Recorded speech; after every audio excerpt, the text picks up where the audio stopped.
See, it always comes down to procedure. See, black people love slogans. You know, black power, fist in the air. We love a lot of drama. Dark glasses and looking ominous and all this kind of stuff and dreadlocks and all the rest of it. I mean, to assert our manhood, that's a whole bunch of nothing. I mean, let's face it. We got to deal with truth. I mean, black people more than any people on the earth talk about keeping something real. And we're the most unrealistic people that ever existed in the history of the universe. Because we won't, first of all, tell the truth about our prison-like state and the system of white supremacy. We have to understand the system that we're in and stop pretending. Stop being actors. Stop pretending to be fathers. Stop pretending to be mothers. Stop pretending to be something other than what we are, victims of white supremacy. Because, now some people will say, well, if we look at ourselves as victims, that kills the spirit. No, it doesn't. See, black people want all these wonderful reports. We are great when it comes to drama and pageantry. We want somebody to tell us how great we are because we're just so black and proud. Well, it doesn't make sense in the system of white supremacy. We don't have anything to be proud about. But that doesn't mean that we just go around and forever be heads down, hand dog. Right. It means you do like any people do who have odds against them. Know what the odds are and start codifying how you are going to overcome these odds, and don't spend 5 minutes bragging about yourself. When we took over the world, we decided to use the most dangerous weapon of all to subjugate the darker peoples of the planet. We used a combination of white supremacy and religion to mindfuck these people into complete submission. If a robber breaks into your house, rapes your family, kills your mother and father, then tells you that in order to go to heaven, you have to worship as God.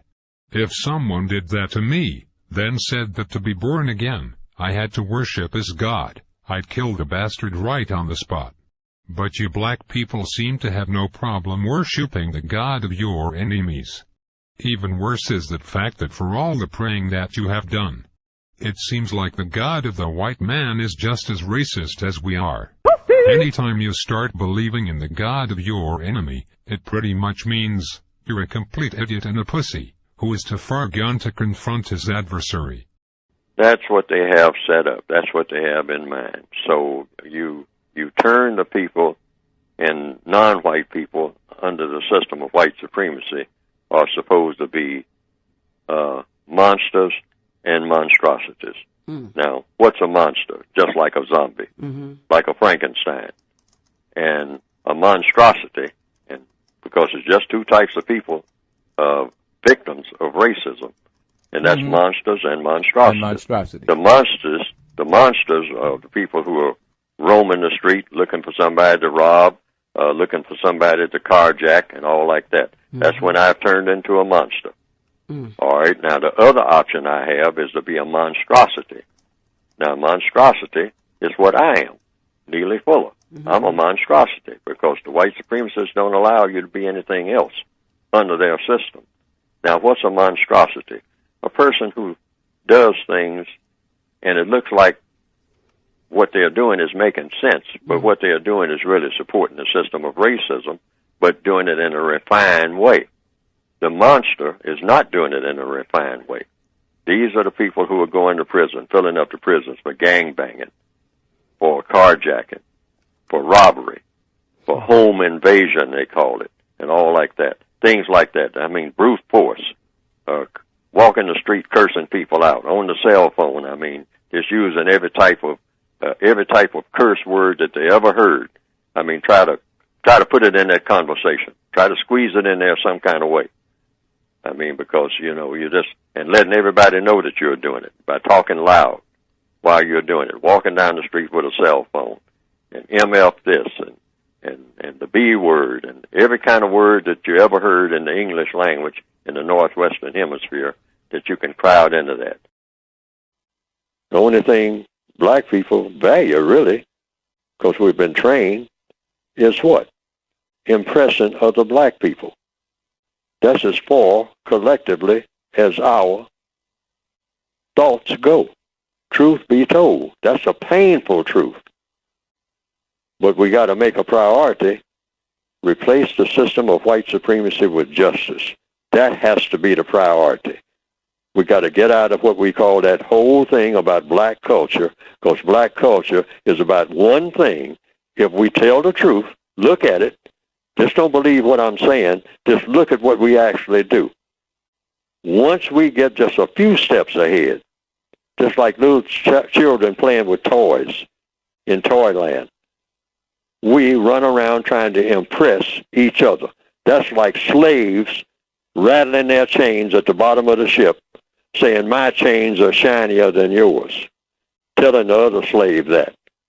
And sometimes get into a bragging thing that leads to an argument. And there they are banging each other over the head with their chains. And we are still in that state of mind in 2016, worldwide, truth be told. We don't have any ambition that goes beyond one black person trying to impress another black person any way that we can, including just going in and shooting up the place. That makes an impression. I killed him. I killed a whole bunch of black guys over there in the bar tonight, and I got away. Ha, ha, ha. Hooray for me. Now I got a reputation around the hood. That's as far as our minds go. And in business, the same thing. In every area of activity. You don't know nothing. I know everything. How many times do you hear that in a black barber shop? Oh man, you don't know nothing. I've been to New York. I've been to Paris. You don't know what I know. One Negro showing off to another Negro. Black people making a priority for their entire lives of showing off their shiny chains that were put on them by the white supremacists to other black people and calling it life. That's what my life is all about. I was able to impress a few of my so-called friends and a few people who didn't know me, who got to know me now, and they are all black, and they are impressed with my so-called progress, and hooray for me. I have arrived in heaven on earth. Truth be told, that is as far as our ambition goes. And the white supremacists looked at this little childish stuff and say, Negroes forever. I got them right where I want them. Because our ambition is to conquer the entire universe, if we can, and everything in it. And if there are 50,000 universes out there, we're going to conquer them too. Even if there's nobody on those planets, we'll just call them ours anyway. Why? Because we are super people. We don't have shallow minds. We don't have shallow goals. A Negro, all he wants to do is strut up and down the block and show off the little things that I allowed him to have, show these things off to some other downtrodden Negro and say, I'm better than you. And that's good enough for me. Yes, we need a code. That's the missing link. That's why I'm trying to write one. A lot of people have asked me, well, Fuller, where's the whole code? I say there's no such thing as a whole code in anything until what? All problems are solved. So black people, since we have been denied everything that makes sense for so long, we should, to compensate for that, try to do everything that makes sense. That's the yin and yang of it. If you've been taught from birth that you are supposed to be, that you, first of all, are genetically inferior, so therefore you're also stupid, and you're supposed to remain stupid. I think as Dr. Kathy Hughes has said, used to use the term SOS, stuck on stupid. Well, the white supremacist says, yes, if you're black, you're supposed to be stupid. You're supposed to be stupid all the time. You don't do anything that ever makes sense because you're black. And you're a black person, Every move that you make all day long and everything that you look forward to doing is going to be super stupid because you're black. Now, if we're going to have a repair job, we should take just the reverse. Everything that we do is going to be constructive. See, if we study, many black people have been in what we call prison. In the textbook that I've written, I call it greater confinement, because we are born in prison. The system of white supremacy is the only government we've ever known. So that's a prison system itself. So we're treated like prisoners. We're assigned cell blocks. I mean, even the architecture where they build, where black people are, kind of follows the prison, what we call the greater confinement pattern. Wire, concrete, everything hard, no grass. In fact, some so-called prisons, what we call prisons, Angola, Alcatraz, and all like that, it's got some grass growing on some of them because they have the prisoners take care of the lawns and whatnot. But where black people are, even all over the world, what we call the mother countries and all like that, one of the first things you notice, where there's a lot of people, there's a lot of mud, roads, just where most of the huts are and whatnot. No grass, no well-tailored lawns of any kind, just dirt and sand, okay? Now, most prisons look like that, in particular in the old days, back when they had the gray walls. That was long before they started polishing floors and all like that and making the prisons look better, which is what they have done for black people worldwide. We're still in a prison, all of us, and they have made the prison look better, all right? But we're still in prison because we can't go here and go there. We have to get permission to do everything, get permission in all 9 areas of activity to do anything from the prison masters, who are always white. The prison masters are white. So we act like prisoners. What do prisoners do when they're allowed to go out in the yard and stay and mill around for a while? Because that's all black people do when we get together. We're always talking about black people need to get together.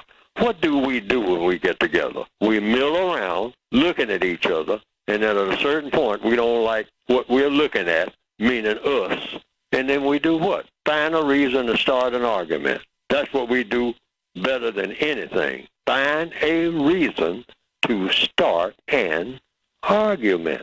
We do that. All you have to do is just get a bunch of us together, and we don't know what to do when we get together except just mill around like prisoners in a prison yard. That's what they do, just mill around. They ain't got no plans for nothing. So they're just walking from one wall to the other, and that's what we do. Just walk from one wall to the other, one street to the other, one yard to another, one room to another, until we get tired of that. Then we pay attention to what? Each other. And once we pay attention to each other, we find something that we don't like, because we don't like ourselves. We've been trained not to by the white supremacists. So what we do is start what? Not a constructive conversation about doing anything constructive. We start some type of criticism, some type of name calling, usually in the form of some type of joke that turns out not be a joke. And then it turns into some kind of insult of some type. And even at barbecues and all like that, next thing you know, you go from arguments to what? The logical course of an argument is what? Next, a fight. And go from a fight to what? Killing. And then the white supremacists already know that in their prison yard. They know that prisoners are going to get out there in the prison yard. They stay out there long enough, bumping into each other. A fight is going to start. And then if they got any kind of shank, as they call them, behind walls, any kind of weapon, they're going to use that on each other. And then the prison masters have to come in, as usual, and clean up the mess. And wherever you find black people, you find black people with young people saying what? Like when I turn on the TV every day, or if I turn it on even 5 years from now, or 10 years from now, with the kind of situation we have always had, it's a black lady sitting there talking about, I got to get out of this neighborhood. Well, you're always talking about black people getting together, so y'all together, okay? But what do we do when we get together? Find a way to start killing each other. That's what we do. We're going to find a way, because that's all we know. I mean, we run out of things to do, which is what prisoners do, run out of things to do. You don't have a plan for the future or nothing. So you turn on each other. The white supremacists know that. This is why all over the world, not just here, not just Chicago and Washington, D.C., and Cleveland, Ohio, San Diego, California, wherever, not just there, but everywhere you find black people. And most of them are trying to get away from each other after they spend all that time trying to get with each other. Because we don't know what to do when we get with each other, except fight. Because that's what we've been trained to do by the white supremacists, and we don't even know it. Because that's what prisoners of war do. They have low self-esteem. So they can't stand themselves, and they can't stand anybody who looks like them, looks like us. We can't stand anybody that looks like us.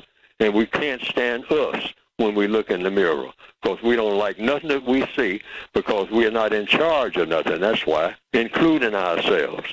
And we keep lying to ourselves like we are not in that position, and that is even worse insanity than being insane, when you start lying to yourself about the truth. So we turn on each other in answer to the person's question. And the code says we have to learn that we are that way. So what do you do about it? Don't get with another black person unless you have something constructive to say or do.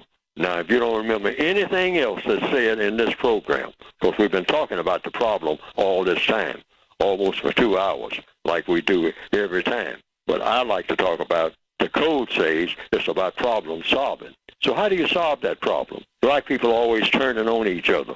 Every time we get together, everybody starts an argument, and the next thing you know, we do what we do best, turn on each other, go at each other full tilt.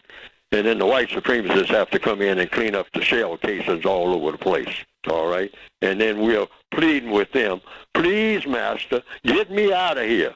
Get me out. I got to get straight out of Brooklyn. I got to get straight out of Compton. I got to get straight out of what, boy? Straight out of what, gal? Straight out of where people that look like me are. Because it's hell here. Every time we get together, it's hell. Master, please send me somewhere else. Well, somewhere else like where, boy? Don't you like being with your own people? Send me where you at. Okay, you want to come where I am? Yeah, because it's safe over there. It makes more sense over there. People act like they got a little bit of sense. I want to go there. So we move there, okay? And then what do? I kind of miss my homies, you know? I kind of miss them. I don't know how to relate to these white folks. So what do? You petition and say, we need to bring some black people in here. Those are the same black people you just got through running from. Like right now, as we talk, all over the world, I'm talking about all over the world now, black people. Black people are asking one question, many of them, the most educated ones. Let me out of here, away from these other black people. Which way did the white people go? I got my babies in my arms, one in each arm, and I'm getting on the first boat that look like it ain't got a lot of leaks in it, and take me across this ocean and find some white folks somewhere so that I can get my life together, start my life all over again, because it is pure hell wherever you find people that look like me. After I spent all my life trying to get with them, now I got to spend the rest of my life trying to get away from them because they're giving me hell, people that look like me. Now, either I'm telling the truth or the stuff that I read and hear and see ain't there, because I'm going by what I see and what I have always seen. I have never, ever seen it any different from that, period. Well, probably all of the above, if I understand your question. See, if a fish, the nature of a fish is born in water. So the fish is not aware of water until the fish is out of the water, okay? Because that's the natural habitat of a fish. Now, if you're born in prison, and black people are born in prison, non-white people are born in a prison called, and the name of that prison is the system of white supremacy, you're just not aware that you're in prison. You think this is situation normal. I mean, hey, what's wrong with people? I mean, talking about some kind of racism, what is that? I mean, I go where I want to, do what I want to, what are you talking about? Why? Because if you're born in a situation, if you're born in a prison cell, and you never go out of that prison cell, your whole world is a prison cell. I mean, even a mouse understands that. Or a bird in a cage. A bird born in a caged bird, as Maya Angelou would say. I mean, it's just singing, you know. Hey, I mean, it's happy. Like black people on the plantation. Oh, you know, the happy darky, they called us. All right? Hey, and you say something about slavery. I ain't no slave. What you talking about? Zippity-doo-dah. I'm happy. I got a banjo, got my gal, got my song. What you talking about? See, now that's a firmly indoctrinated person, all right, who is not aware of his situation. And for the most part, here in 2018, the non-white people of this planet are not aware that they were born in a prison called the system of white supremacy, and that they are prisoners of war in that prison, and that no one is seriously telling them this in words that they can understand. And that makes all the difference in the world in how people behave, because we consider this situation normal, which it is. Why is it normal, quote unquote? Because it's always been that way for the people who are on this planet right now. Maybe thousands of years ago it wasn't that way, but that's the way it is in 2018. So it's natural, you might say, if you want to use that word, for non-white people to not understand that they are prisoners of war when they are born in prison and never known anything else other than that. In economics, in education, in entertainment, labor, law, politics, religion, sex, and war. They are war prisoners. They are war prisoners, prisoners of that war. Already born that way, in prison, behind those walls. Absolutely, and they do it even at the what we call the lowest level. They'll tell you that you are now a high school graduate. You say, well, how am I a high school graduate? Because I said so, and here's a piece of paper that I made out 15 minutes ago, and I put your name on it, and I'm giving it to you. Because I'm the one who determines what people know and what they don't know. I'm the God here. So I'm saying that you know these things. And so you take the piece of paper and you look at it and you say, now, okay, that's nice. It sure is pretty. You know, it looks good. Got my name on it too. Say, okay, I gave you the piece of paper saying that you now have a degree of knowledge that I have given you. And I put your name on it that I have given you. And you say, okay, now what can I do with this? I'll talk to you about that later. Well, what do I do in the meantime? Just try to stay out of trouble. That I'm going to see to it that you get in.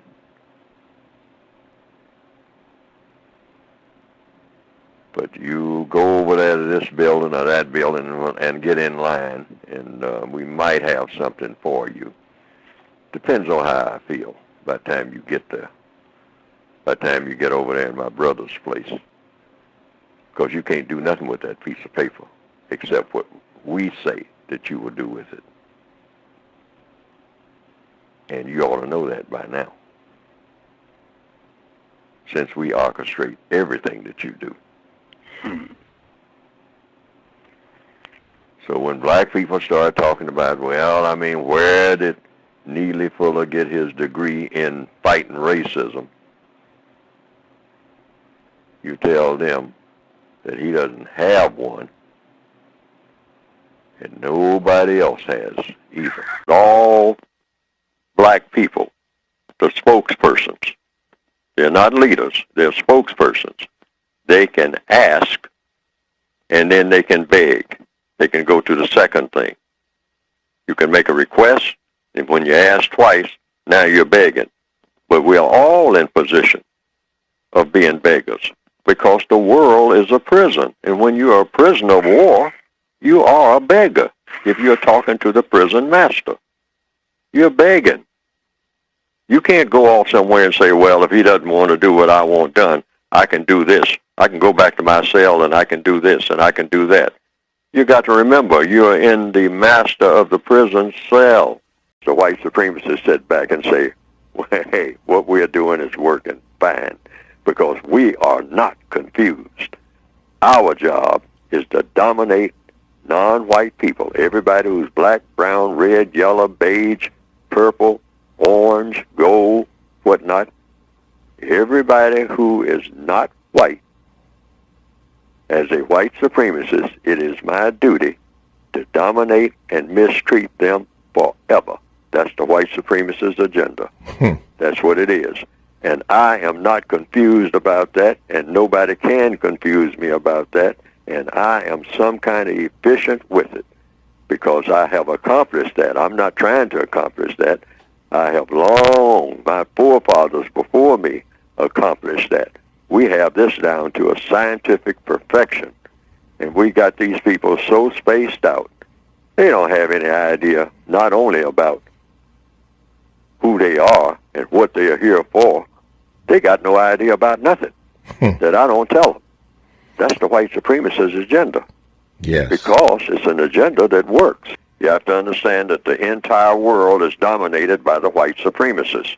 And if you have color in your skin, you are a person who has been assigned to be mistreated because of your color, because of the way you were born, because of the way that the creator of you, if you are a person of color, a non-white person, the creator put color in your skin. And the white supremacists are saying, well, regardless of who did it, it means you are eligible to be mistreated by me because I'm a white person and you are not white. So I have the power and the authority and the privilege and all of everything that's supposed to be of benefit is supposed to be around me. And you are only supposed to get what I say you can have because you have color in your skin. Now, the non-white people who understand that this is the setup and this is the dominant government of the entire planet, then the white supremacists will understand that you understand this, and if enough people understand it, people can't go. It's something about the mind that says you don't go against something that, I mean, you can't ignore something that you understand, particularly when it's working against you. That'll keep bothering you until you'll have a tendency to do something about it. Now, that's what the white supremacists do not want. They do not want black people to be logical. They do not want black people to think about anything except something that's real silly and real stupid. This is why they always glorify stupidity in black people.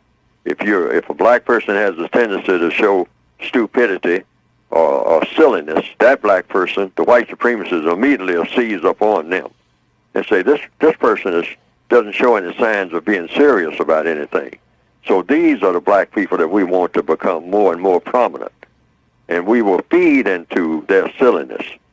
Anything stupid that they come up with or we come up with for them, we will glorify it. As long as it's stupid and silly. Anything that's serious and constructive, we don't want them to be logical. We don't want them to tap into that. That's not the way we want any people of color to ever think. We want them to be celebratory people, the people people who are jumping up and down and turning flips all day and running around in a circle. And then when they bump into each other, I mean, they immediately start fighting each other. That's the way we want to keep them. But if they're sitting down and slowly thinking things through and trying to be problem solvers rather than problem makers, no, we don't want those type of non-white people to get out from under our surveillance. You watch them very closely. It's like that dangerous black person on the plantation who's always going around trying to read something or trying to figure things out, asking questions, trying to figure out how the plantation is run.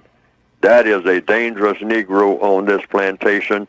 Sell him down the river or give him a good whipping and stop him from being curious about serious things. Keep him in the silly mode. That is the category that black people are always supposed to be in, the silly mode, the destructive mode. Don't let them think about anything serious, because then they become a danger. Minimize conflict by minimizing all unnecessary or non-constructive contact. Now, when it comes to black males and black females in the northwestern hemisphere, in the system of white supremacy, you will never be able to get it the way it ought to be. Now, everybody has to understand this. We're in a prison system. So actually, all of our so-called relationships will be nowhere near what they ought to be, because we are not in circumstances that should prevail. Okay. The system of racism will not allow it.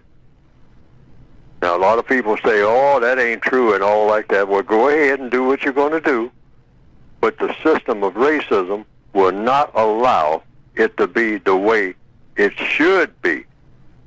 Now, you can get it to be workable, but it's going to have a lot of defects.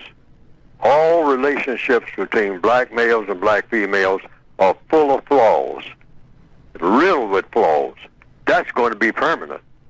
And it's getting worse. Look forward to that.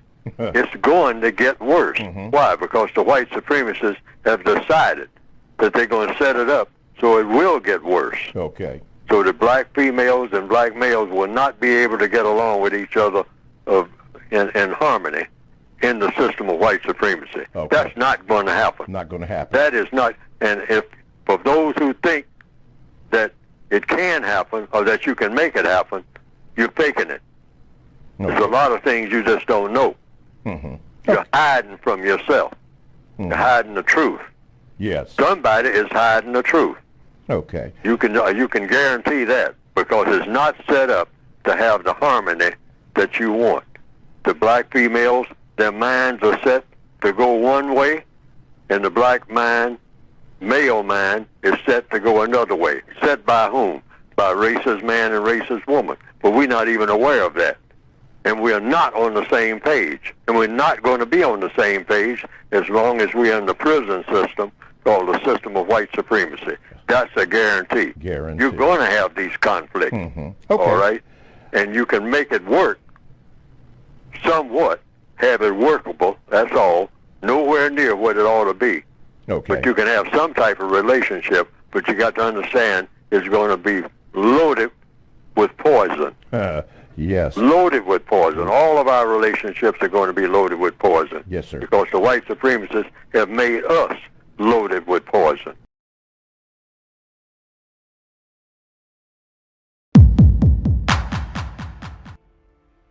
Well, food is poison. I mean, all of it, you might assume, it has poison in it, because the white supremacists, they don't really care about longevity, apparently. And other people have said that. They don't make a big deal out of that. They just like to do what they do. They mostly just like to swagger around and push people around, and they'll do it as long as they can.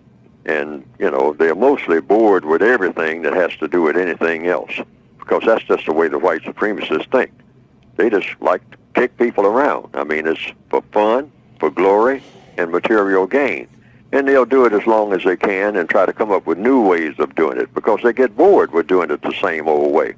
To them, it's what existence on the planet is really all about. It's not about anything else. That's why they glorify violence. I mean, all the food and whatnot, and the guns and whatnot, and these are just ways of going about doing stuff, I mean, to mess with people. So they'll look at food, and they'll say, well, everybody's got to eat, and since I'm in charge of all the food anyway, I mean, I think that I don't want to kill these people outright, so I'll just poison the food and ship it to them, and they won't know. How do they know? What do they know about anything? I mean, and I'll make it taste good. I'll put plenty of sugar in it, or whatever it is will be, that they can get addicted to, and they'll want it, and they'll demand it. I'll send them some soft drinks, and I'll put poison in that, because there's nothing but poison anyway. That's why I call it soft drinks. I mean, they can drink water. That's the best thing they can drink. But I'm going to put some chemicals in this water and put it in their schools, so that even when they start out as young people, their minds are being poisoned. They're sitting up there nodding off in class and whatnot, because it's what they go to the machines, they're going to get a whole bunch of poison, because it's nothing but a whole lot of different coloring and whatnot, and a lot of different water. And I don't really care, because, and they will be functional enough to do my bidding, but they'll be mostly just kind of walking around all drugged up. And that would be my introduction to them getting on other drugs later on.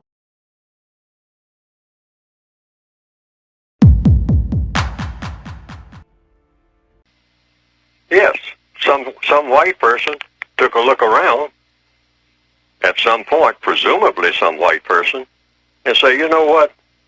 I'm looking at all these people moving around here doing this and doing that. I'm going to come up with a system where I can dominate them. Everybody that I classify as non-white, and have them jumping through hoops at my command. I'm going to come up with a system that does that. Apparently somebody did that, because the evidence is here. Somebody thought of a system called racism. And that somebody put it into operation, and it took off like a prairie fire. I mean, in record time, became the most powerful system of politics and religion. There's no religion stronger than the religion of white supremacy that the world has ever seen. And that's what we're experiencing right now. Now, how it all evolved and in the details, and the first person who got the idea is argumentative. But I don't argue about that. I just simply say, somebody did it, because that's what we're looking at. Somebody did it. Somebody set it up. Or we wouldn't be having this conversation here in 2013 right now. About, we need this, we need that, somebody ought to do something about this, somebody ought to do something about that. If you do not understand white supremacy, which is racism, what it is and how it works, everything else that you understand will only confuse you, only confuse you, only confuse you. Neely Fuller, who wrote the textbook for victims of racism a number of years ago, in the mid-70s, he used to say, in the system, because he was the first person to talk about racism as a system, and he said that as the system of racism, white supremacy moves on, the system is going to have black men wearing dresses. Now, to hear that in the 70s, people said, oh, this is way out. And here we are. Do you see, there's some black pediatricians who are saying we are developing epidemic levels of the effeminization of young black males. Well, I say the pants sagging down is just a subconscious invitation for homosexuality. You see, it's revealing the buttocks. See, so the pants are getting lower and lower and lower. The next step is to step out of the pants altogether. And so you step out of the pants, you're going to put on a dress. The effeminization is an essential ingredient of white genetic survival, and the only thing that can prevent it is black people becoming conscious or becoming determined that this is not going to happen to them, because if the black men are destroyed, then the black people are gone, and we have the state of genocide. They are supreme. I didn't say better. Supreme just means, hey, they can tell you what to do and you can't tell them. That makes them supreme. That's what white supremacy means. They can tell you what to do, but you can't tell them. You can't make them do nothing.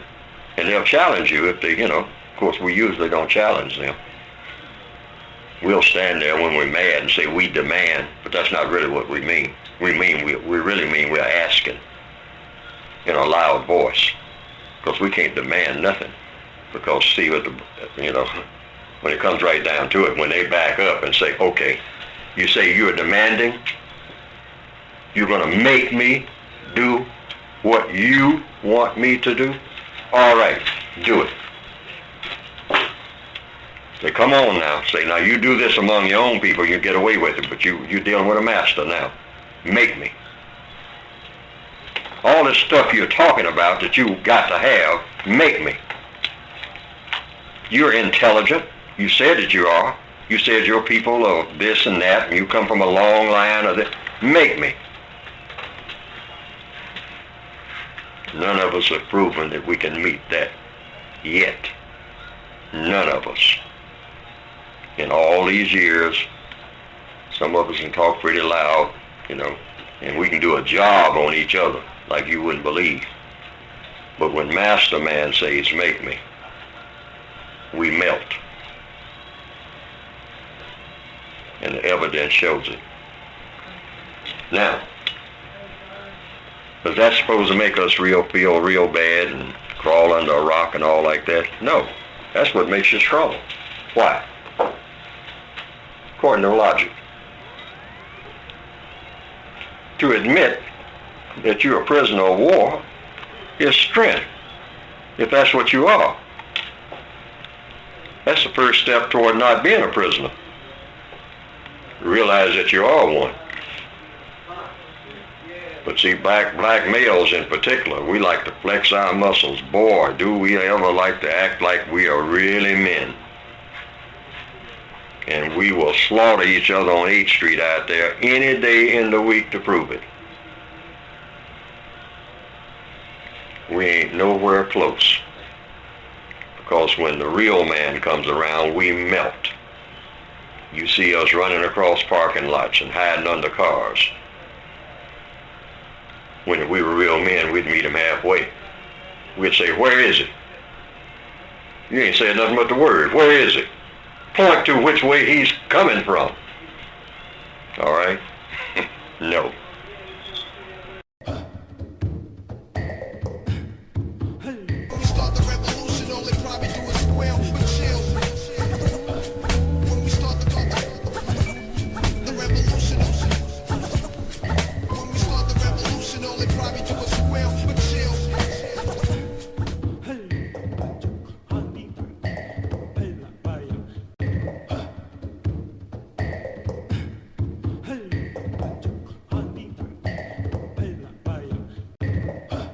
What are the white supremacists doing now?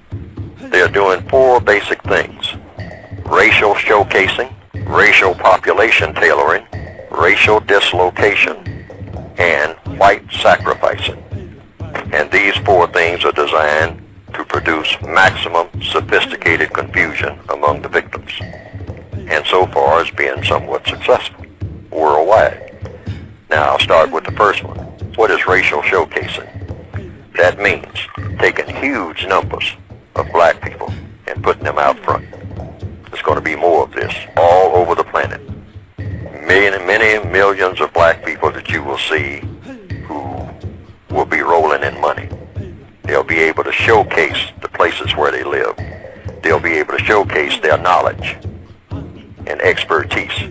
So you have television now, you have all of the mediums for doing this, for showcasing huge numbers of black people. I will say it will eventually run into the millions, so many that you won't be able to count them.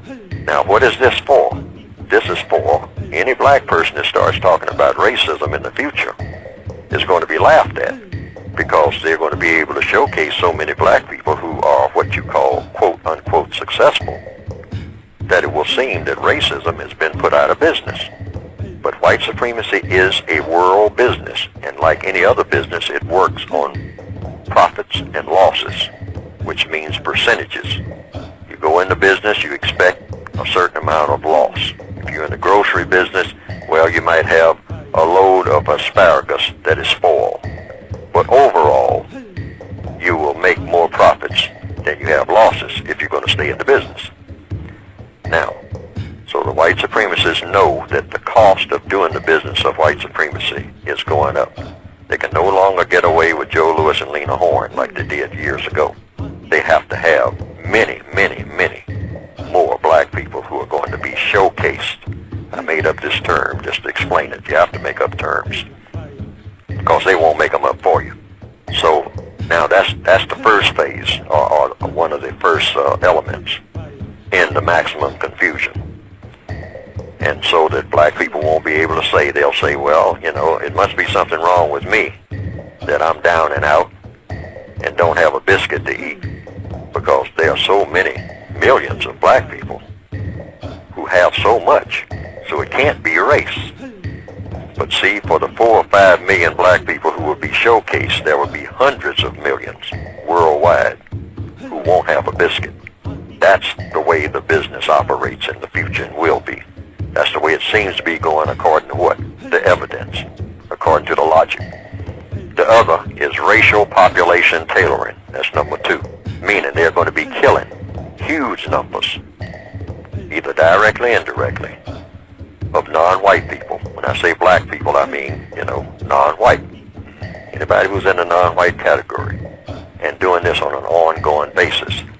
Not to try to kill them all, because when you're in the business of racism, you don't kill off the thing that you need in order to keep racism going.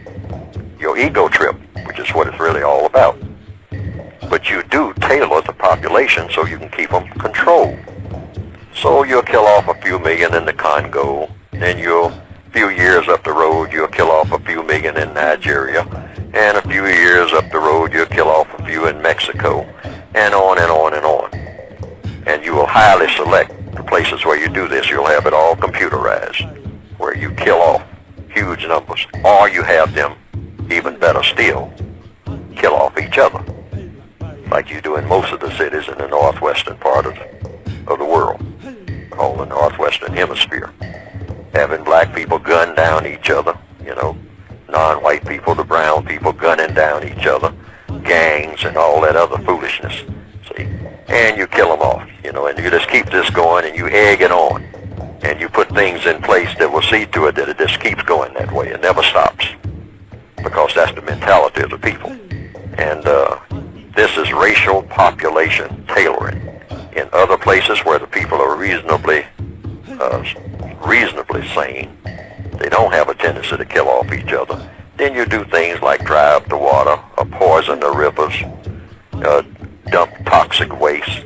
It's all kinds of ways to do that racial population tailoring. All right, then the other, number 3, is racial dislocation. Keep them moving. People who are forever on the move through eminent domain, urbanization, urban renewal, gentrification, or, here again, drying up the river. You build a dam 800 miles up, and the river seals off the water behind the dam. I mean, the dam is sealed off, the river is sealed off behind the dam. So that means that all the people down in the valley there, they don't get any water. They need water. They depend on the fishing industry. So now they have to come and work for you, because there's no more water there, no more fish. And you give them minimum wage and a promise for the future as long as they look up to you. So they'll know they're completely dependent. But keep them moving. If a black person in the northwestern hemisphere starts getting that second generation house, then you come through and say you got to build a highway. That's the technique. Now these are things that you asked about how the white supremacists operate. These are the ways that they operate. The white sacrificing is the 4th. And this is, here again, all 4 of these things are for maximum sophisticated confusion. among the victims. So you're not confused. You're keeping your victims confused. So you have white sacrifices, meaning it's kind of parallel to the racial showcasing. But these people in this case are white. Like in any army or any military operation, you know you're going to have some losses. So some white people are written off under the system of white supremacy. And a lot of white people are aware of this. They don't like it, but they are told that this is the cost of doing business. Just like a person who goes into the army and knows full well you might get killed.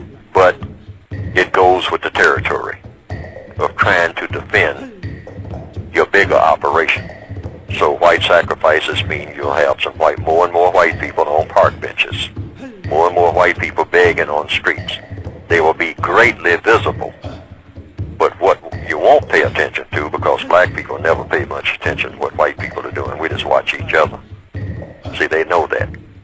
You'll be passing millions of white people who are doing well on any city street.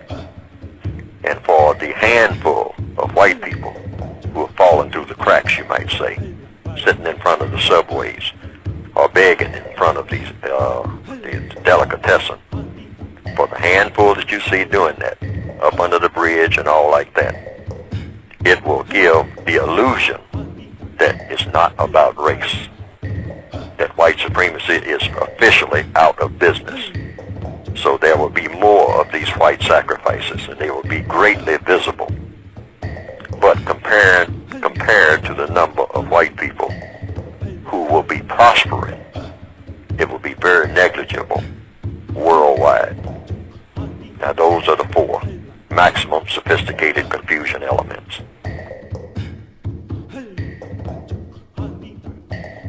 The white supremacist said, I can't maintain a system with black people being serious, so I'm going to redirect their seriousness, and I'm going to do it through something that they relate to best.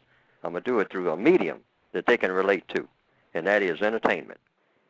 So I'm going to twist and turn their entertainment in such a way that where it was anti-non-justice before, where they were trying to talk about justice and head in that direction, I'm going to redirect that whole machine right before their eyes, and since they are a primitive people, they won't even realize what I'm doing, because it will all be fun, because I know how to package stuff that doesn't make sense so that it is fun. And I'll have them directing their entire existence to getting up in the morning and looking for something stupid to do. And they won't even know that they're looking for something stupid to do, because they're just that stupid, because I will have programmed them to be stupid. And from the late 1960s, after the death of Martin Luther King and the riots and the upheavals and all like this, and black people with their fists in there and all like that, and trying to stumble and fumble and find their way and get focus, the white supremacists made a blueprint and put it into action. And that is, I'm going to have these people so confused, they don't even know what they started out to do. And by the late 1970s, they had just about completed it. And we've been on that ever since. And you mentioned something very important. They are more comfortable than ever. But see, it's like making gorillas comfortable in a cage, or monkeys, or pandas. You still got them in a cage, but they're comfortable. See, so give him some bling bling. It's like giving an animal a brand new car and training the animal to ride up and down the street in it. And then you stand back and point at the animal. Like one white man said in the late 1950s, he said he doesn't care what kind of car a Negro has. He said he's still a nigger. And when he rides by in a shiny car, to him, it's just a monkey in a car. White people built a car, put a monkey in it, trained the monkey to drive the car, so now you're looking at a monkey in a car. See, but black people don't see themselves that way. But this is how the white supremacists see us, and they are the ones who run our business. And we have to know that that when they look at us, that's what they see. That's what they see. That's what they see. And at a subliminal level, what they see begins to spill over into our brains so that we, at a subliminal level, see each other that way. And indirectly see ourselves that way.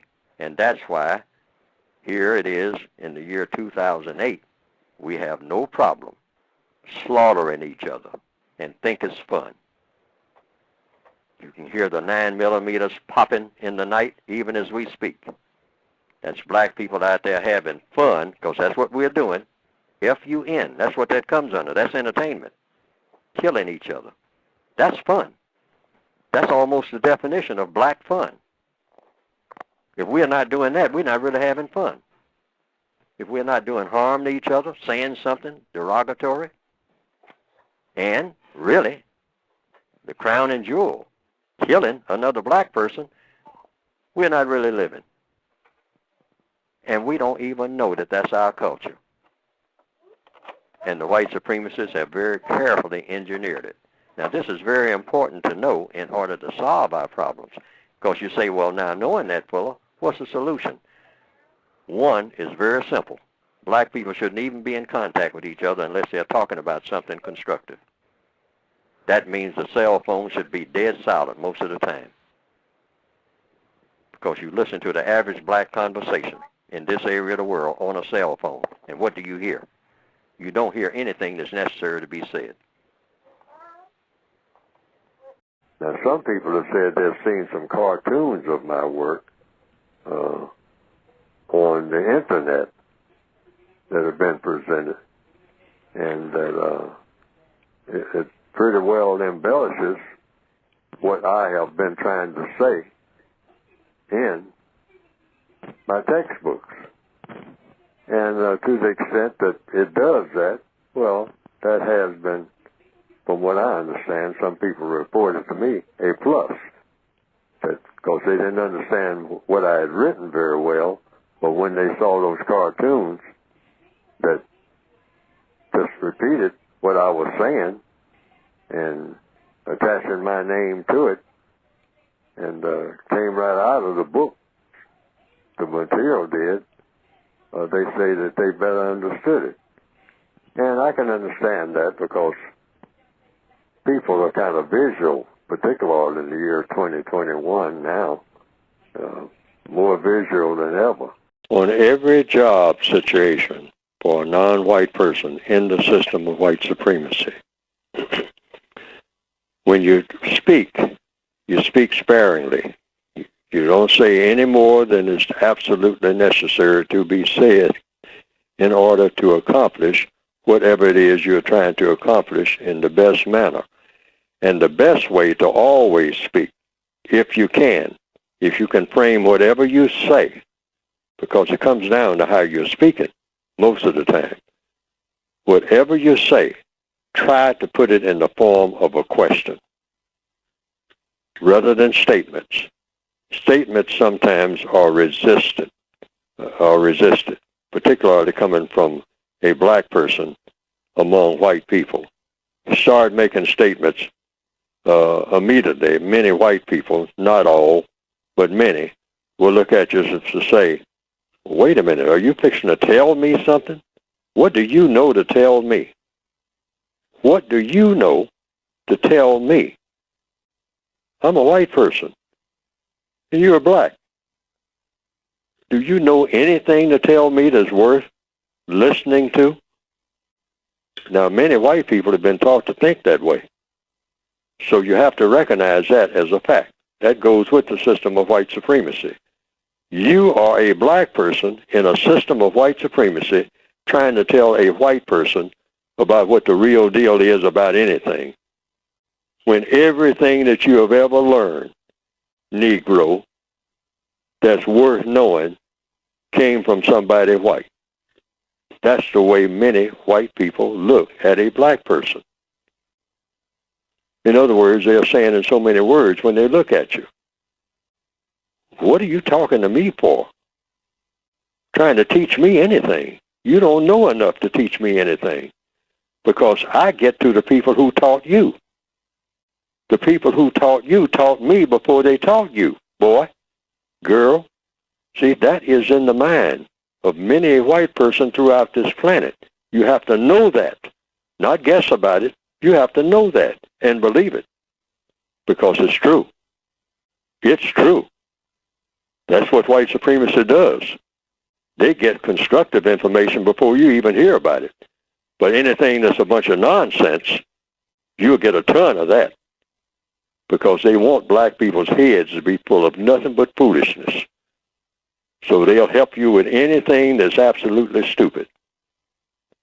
But they will hold in reserve anything that's absolutely precious, anything that's really going to take you somewhere, that's going to empower you. They'll steer you away from it.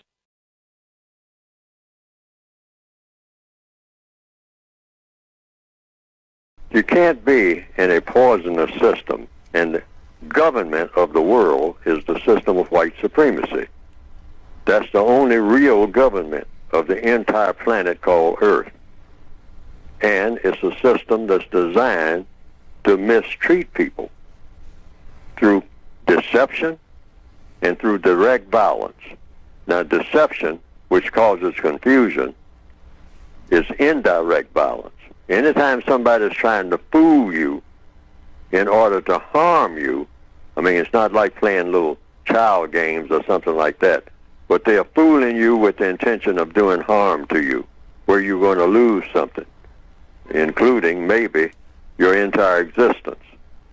Then that is a form of violence. A person fools you. Give an example. A person knows that that bridge that you're fixing to cross is weak, too weak for your vehicle, because the person has made the bridge weak. They went out in the middle of the night and did things to the bridge to make it weak, so that the bridge will not stand the weight of your vehicle. Yes. So you come along early in the morning, happy, cheerful, going on vacation, and you're going to cross that bridge. And the person who made the bridge weak in the middle of the night comes out, gasses up your car, whatnot, and looks at you with a smile, knowing full well what is going to happen when you cross that bridge. Now, the white supremacists, that's deception. Yes. All right? He tells you that, hey, the bridge is open, and it's a brand new bridge, and you'll enjoy your trip, etc., etc., etc., knowing full well the weight of your vehicle is not going to get you across that bridge, and that you and your vehicle and your entire family and whatnot, what you call your family, is going to fall into the water. Yes, sir. Now, the racists know that. They are good at that type of thing. They do it all over the world all the time.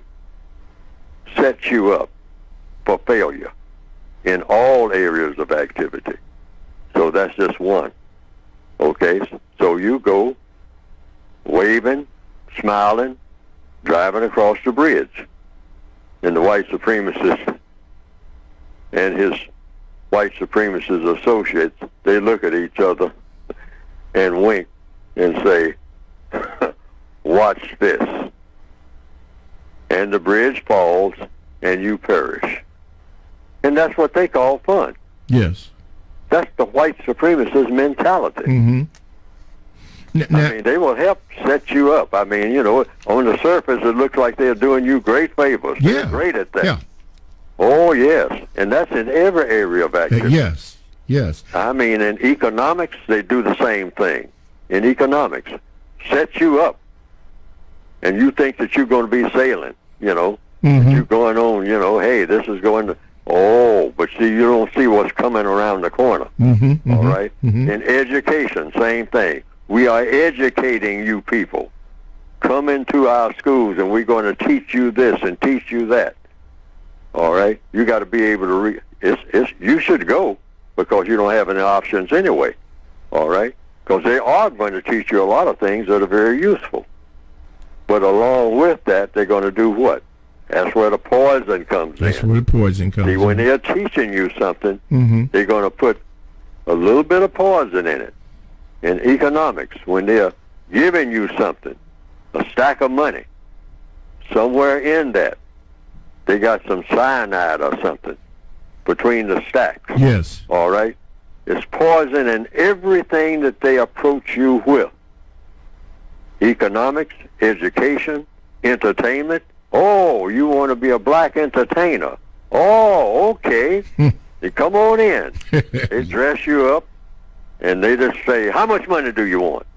You know, you're going to make this movie, you're going to do this, you're going to do that. See, but at the same time, they're going to put just a little bit. They don't have to put much, because poison has a way of doing what? Spreading. Spreading. All right? So in everything that they got all glitzy and very attractive and all painted up and all suited up and extravaganzas all over the place and whatnot, they put just a little bit of poison in there, and you don't even notice it, but that poison begins to spread. And the next thing you know, what you started out to be a festive occasion is going to turn out to be a total disaster. Total disaster. Somewhere down the road. And that's in every area of activity. Right. You've got to understand the system of white supremacy, what it is, and how it works. See, direct violence is when they just walk up and shoot you in the head. Okay, boom, yeah. Okay. That's a done deal. Yeah. You know, that doesn't call for a whole lot of explanation. You don't scratch your head about that trying to figure out what that's about. Okay. You're dead, that's what that's about. Gone. Okay? Okay. Now, the other is, and that's the one that they really like, because they can stretch it out and whatnot and enjoy it more. You know, when they kill you, you're just dead. They're just dealing with a dead body now. You know, that's over right now. But when they can confuse you over decades, just keep confusing you, having you doing stupid stuff and you don't know how stupid it is, okay? And they're just laughing all the way at your stupidity, at our stupidity. Yes, sir. At my stupidity, at all black people's stupidity, because we're supposed to be stupid forever, okay? And how do you keep people stupid forever? Having them doing stupid things and think that they're doing something great. And they do that through confusion. By telling you that it's great. Anything stupid that a black person does, the white supremacists will walk up and say, keep it up, all right? I mean, and stupidity to your detriment. You're actually harming nobody but yourself and other black people, all right? Mass stupidity.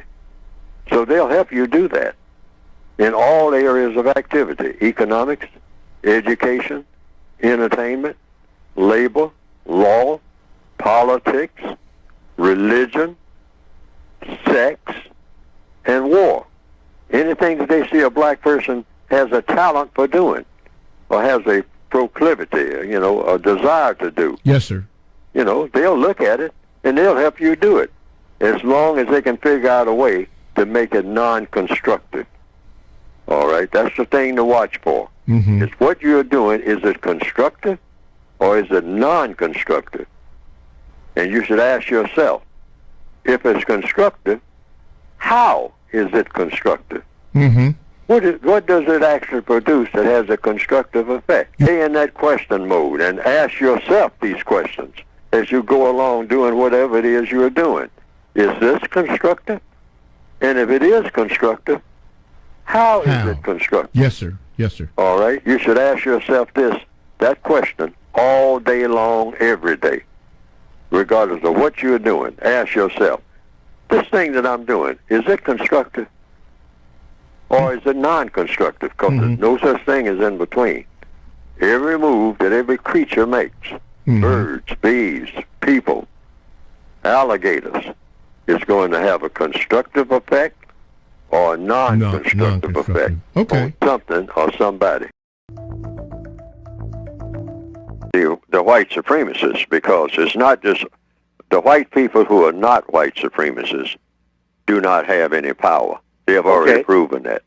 If the white people who are not white supremacists had power, then the white people who are white supremacists wouldn't be white supremacists, because the white people who are not white supremacists would use their power to put them out of business. They haven't done that. So it makes the white people who are white supremacists the most powerful people on the planet. Okay. And that's why we still have it. We wouldn't be having this conversation if it was different. It's no walls, really. It's just people. I mean, people changing their minds. And so it's the job of black people, first of all, to recognize that the biggest problem on the planet is the system of white supremacy, and to persuade one way or another, I say through codification, the white people who practice white supremacy to stop being white supremacists. They haven't built any walls. It's them. They are the wall. It's just what they do every day. Stop mistreating people based on color. That's all it is.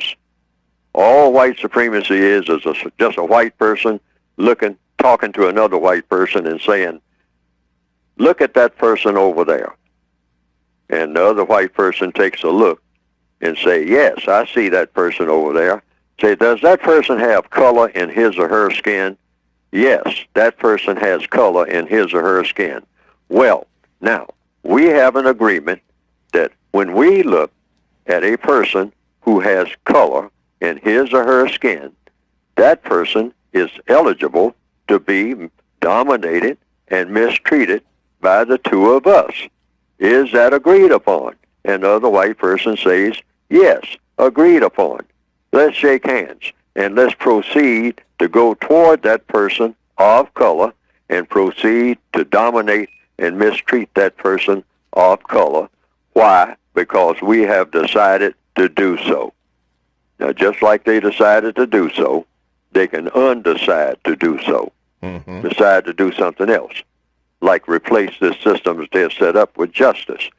It's the job of every non-white person and every white person who doesn't believe in that system to work every day to replace that system with a better system. That better system would be called justice.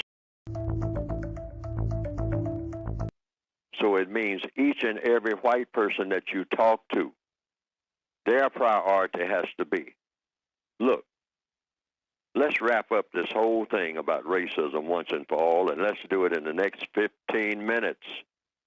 Because that's all it would really take. I keep saying that like that's just some type of general metaphor or some type of cliche that I'm coming up with. No, I'm saying this can be done in 15 minutes.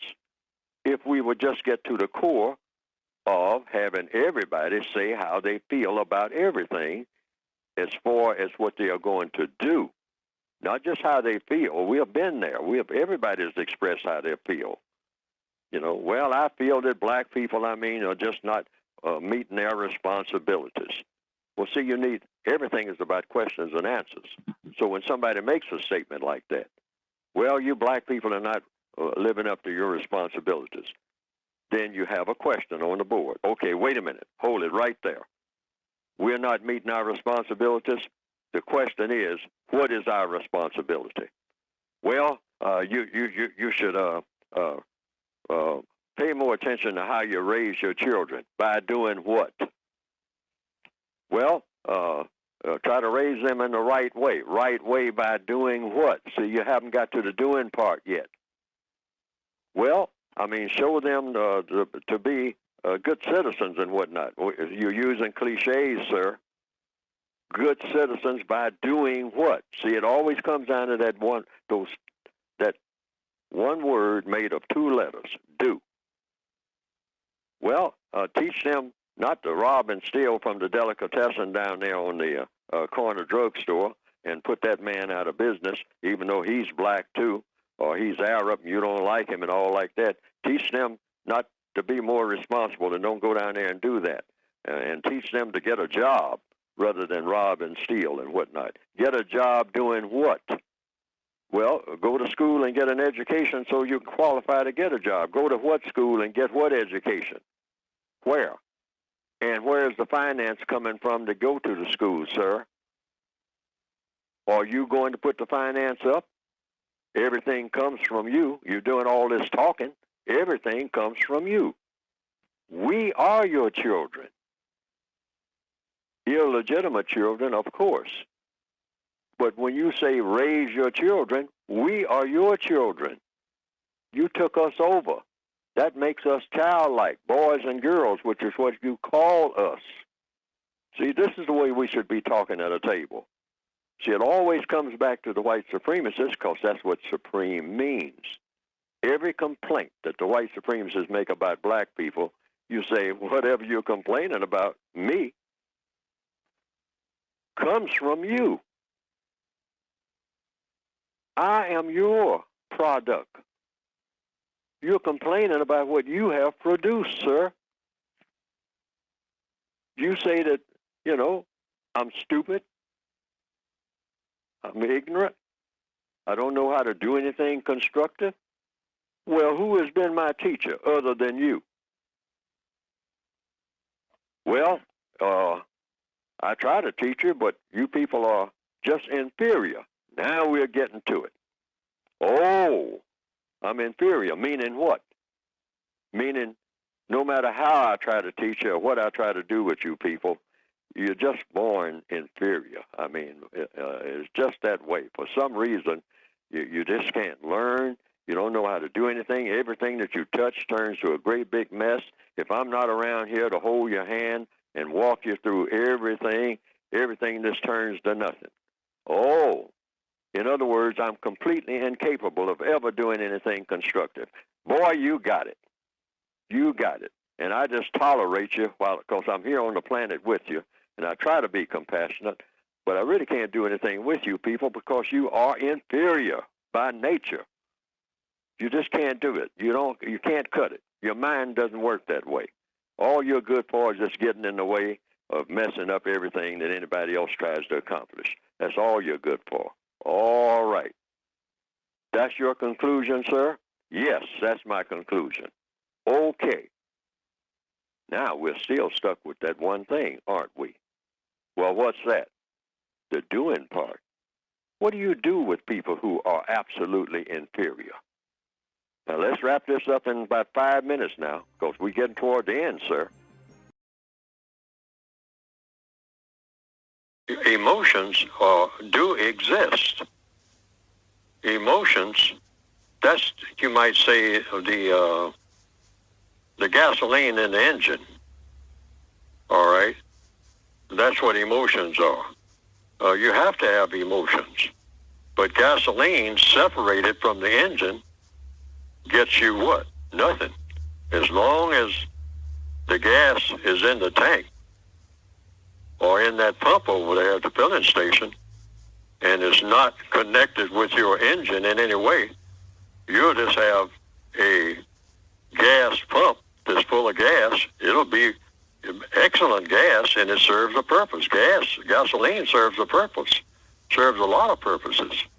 I mean, it's very useful, and it's sitting over there in that pump. But you have to put the gas in the tank, and from the tank, the gasoline goes into the engine, and now you got what? You got some action going.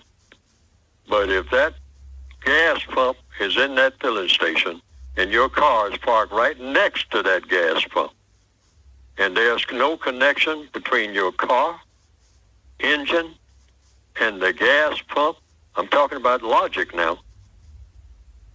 It'll sit there, both the gas pump and the car and the engine will sit there forever until finally the gas will just evaporate and go somewhere else where somebody wants to use gas, because that's the nature of the universe.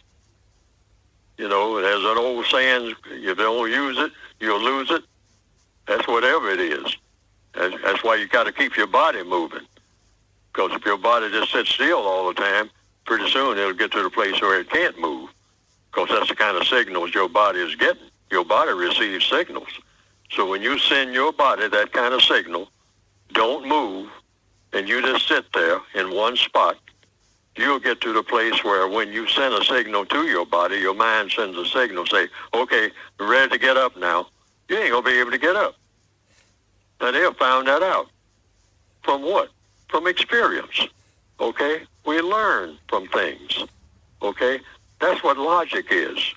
See, emotions have to be attached to logic. Like gasoline has to have a connection with that engine. And then you have to have sparks and fire and all like that. Things have to come together. Like I said earlier in this program, when we talk about that word separation. I mean, you know, everything is interconnected. Everything that is ever created was created for a reason by the Creator. Now, we don't know the reasons. I've often asked. In fact, as a 10-year-old, I was asking, why is everything here? You know, why did they say that God made everything? Why did God make anything? Well, only God knows. I came to that conclusion, and only God is qualified to say. But we can say, well, evidently God wants us to do something while we are here, whatever we call God. Some of us don't believe in God, but we believe in something because we know that we didn't make ourselves. We know that we didn't, you know, and if we made ourselves, we don't remember it. So that tells us something right there. How come you don't remember it if you made yourself? If you made yourself, how come? That's logic, all right? Not based on emotion, it's based on pure logic, cause and effect. If you didn't make yourself, or if you did make yourself, don't you remember when you made yourself and what you made yourself out of? And when you decided to make yourself? I don't remember the day that I was born. I don't remember anything about it. They tell me it was a Monday and it was raining, stormy Monday. That kind of figures for me. I mean, because that's what it's been ever since. Okay? But that's another story. But, you know, I'm talking about logic here. I'm talking about emotions being attached to logic. You have to attach your emotions to logic. Now, the white supremacists say, and they did this on the plantation, and they still do it now, right in an office building or wherever you happen to be. Negro, don't do any thinking. I'm a white person. Let me do the thinking. You do the acting. In other words, you are the engine. All right? But I am the spark plugs, the gasoline, and everything. So you don't move. You don't do anything. You've got excellent qualities. All the parts are there and all like that. But you sit there until I give you a spark. Boy, girl, all right? You sit there until I give you. I'm going to separate you from logic. I have the logic. And I also have the emotions. But my emotions are attached to logic all the time. But I'm going to detach you, black people, from your logic is not going to be with your emotions. You can have all the emotions you want, but you are not going to be allowed to be logical. If I catch any of you people on this plantation trying to do some thinking and looking over my shoulder trying to read my books and all like that, I'm going to teach you people to hate books. All right? That's why it's a saying that's kind of popular among black people. And what is it? We know what it is. You want to hide something from a black person, put it in a book. They break in your house. I saw an advertisement in a catalog the other day. It was a dictionary. It was something that looked like a dictionary, but actually it was a box. And they say, put your valuables in that, and then put that on the shelf. A dictionary? Something that looks like a dictionary, but it's actually a box, but it looks like a dictionary, which is a book. Put your valuables in that. And when that black person breaks in your house, I guess that's what they're saying. I would kind of think in the system of racism, that's what they're saying. They'll look all over that place. They'll tear the place apart. One thing they ain't going to touch is that dictionary over there. That's the key to knowledge, all right? The key to how to do things other than breaking a house, all right? They ain't going to touch that. Why? Are they that way by nature? No. We train them that way. We train them that way. And when we let them have a book, we fill it with so much nonsense that they ain't that dumb. After a while, they get tired of reading something that's pure nonsense. And so they learn to hate picking up anything that looks like a book, because the books don't seem to pay them anything. And that's why black people have been trained to hate school, because we really don't put anything in our books that will really help them to solve their, what, problems. But let me get back to the question. Emotions must be attached to logic. Both of them serve a purpose, but they have to walk in harmony together. Logic plus emotions. This is how you solve problems. All of the problems that you'll ever have. We have been trained not to let those two things ever get together. Or anything that non-white people do, that's the way you look at it, that is of constructive value. I tell people, anytime you're doing anything of constructive value, you're hurting the system of white supremacy, because no person of color is supposed to do or say anything that makes sense. I mean, so anytime any people who have color in their skin do anything that has constructive results, something beneficial that helps people to think constructively or to act constructively rather than non-constructively, you are hurting the system of white supremacy. The white supremacists want the entire world of people of color to always do stupid things. And many people of color, black people in the northwestern hemisphere, under the system of white supremacy, we are taught to worship anything that's stupid. Just go and find something stupid to do, and do as much of it as we possibly can do, and walk around bragging about it. All right? That's how we have been taught. We're systematically taught to do that. And in a school, I mean, the young male or female who is black in an all-black school is kind of ridiculed, I have heard.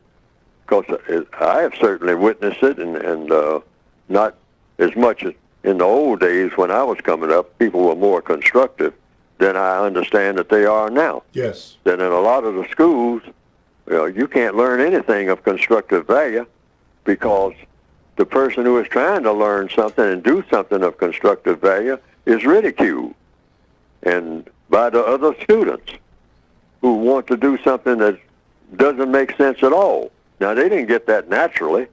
That's something that's been taught to them indirectly by the white supremacists. And to answer to the persons who asked that question about the rise of people who are of people of color, who are trying to do something more and more of constructive value, learn how to build a locomotive, learn how to plant better crops, learn how to go into the ground and come up with an irrigation system where they can have clean water and whatnot. The white supremacists don't want that. They want control of all of that. Anything of constructive value, they want control of it. Oil, tin, gold, anything that might be used constructively. They want to keep control of that. They don't want non-white people anywhere to have control of anything that makes sense. But anything that's a bunch of garbage, anything that fills a person's mind with garbage, if that person is black, the white supremacists are all for that. I mean, nothing but just open the top of a black person's head and just pour garbage in, this non-stop garbage, and then put the cap on it and have them walking around doing garbage stuff all of their entire existence until the white supremacists come around and beat them over the head and make them do something for the system of white supremacy that makes sense. Now, they will help a black person do something that's going to help the system of white supremacy. But the minute you do that, or not doing that rather, if you're black on this planet, the minute that the white supremacists turn you loose from doing something constructive for them, then they want you to go off and do something that's non-constructive for yourself. And we just see that in little things like, as far back as you can remember. Like I alluded to earlier in this program. You can come on a job, and on that job you're doing something constructive that the white supremacists want you to do. You're building things, you're repairing things, you're cleaning things. And the white supremacists want that. It makes them comfortable. And it makes you comfortable, all right, if you're a person of color. But the minute the white supremacists say, okay, you can go now and do some of the things, that you want to do. But they have us trained that when we leave their presence, we immediately start doing what? Like in the old days, like I said earlier in this program. Get off the job and do what? Go right down the street to the whiskey store. Buy some whiskey. That's what we used to do in the old days. And get what? Drunk. Yeah, do something stupid. And if you're half drunk, go and stab somebody, shoot somebody of color right there in your own neighborhood. And the only time you stop doing it is when the white supremacists said, okay, that's enough of that now. I mean, Saturday and Sunday, we gave you time to do all that stupid stuff. Now, this is Monday, you come back and start doing something constructive for me. Yes, sir. Not for you, but for me. But when you're off on your own, make sure that whatever you do when you're around your cousins and your so-called friends and your neighborhood, I mean, you go out and do your gang banging then and all like that. Do a whole bunch of stupid stuff wherever you are. Yes, sir. But when you come over on this side of town, where I am, that's the only time in your entire existence that you do something that makes sense. And let's keep it that way. And again, by definition, according to the compensatory code, is a victim of white supremacy. That's the logical definition of the word, again, a person who is in a status of victimization. So when I'm calling, again, I'm being called correctly when you give it that definition. It's an accurate term. A victim of white supremacy. You can't be, again, without being a victim of white supremacy.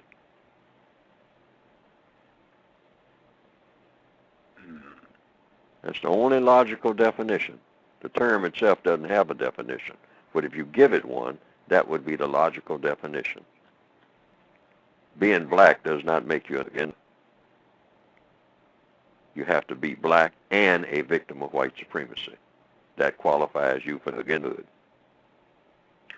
Can you be just a non-white person? Non-white person, again, if they're victims of white supremacy. A victim, again, is a victim of white supremacy.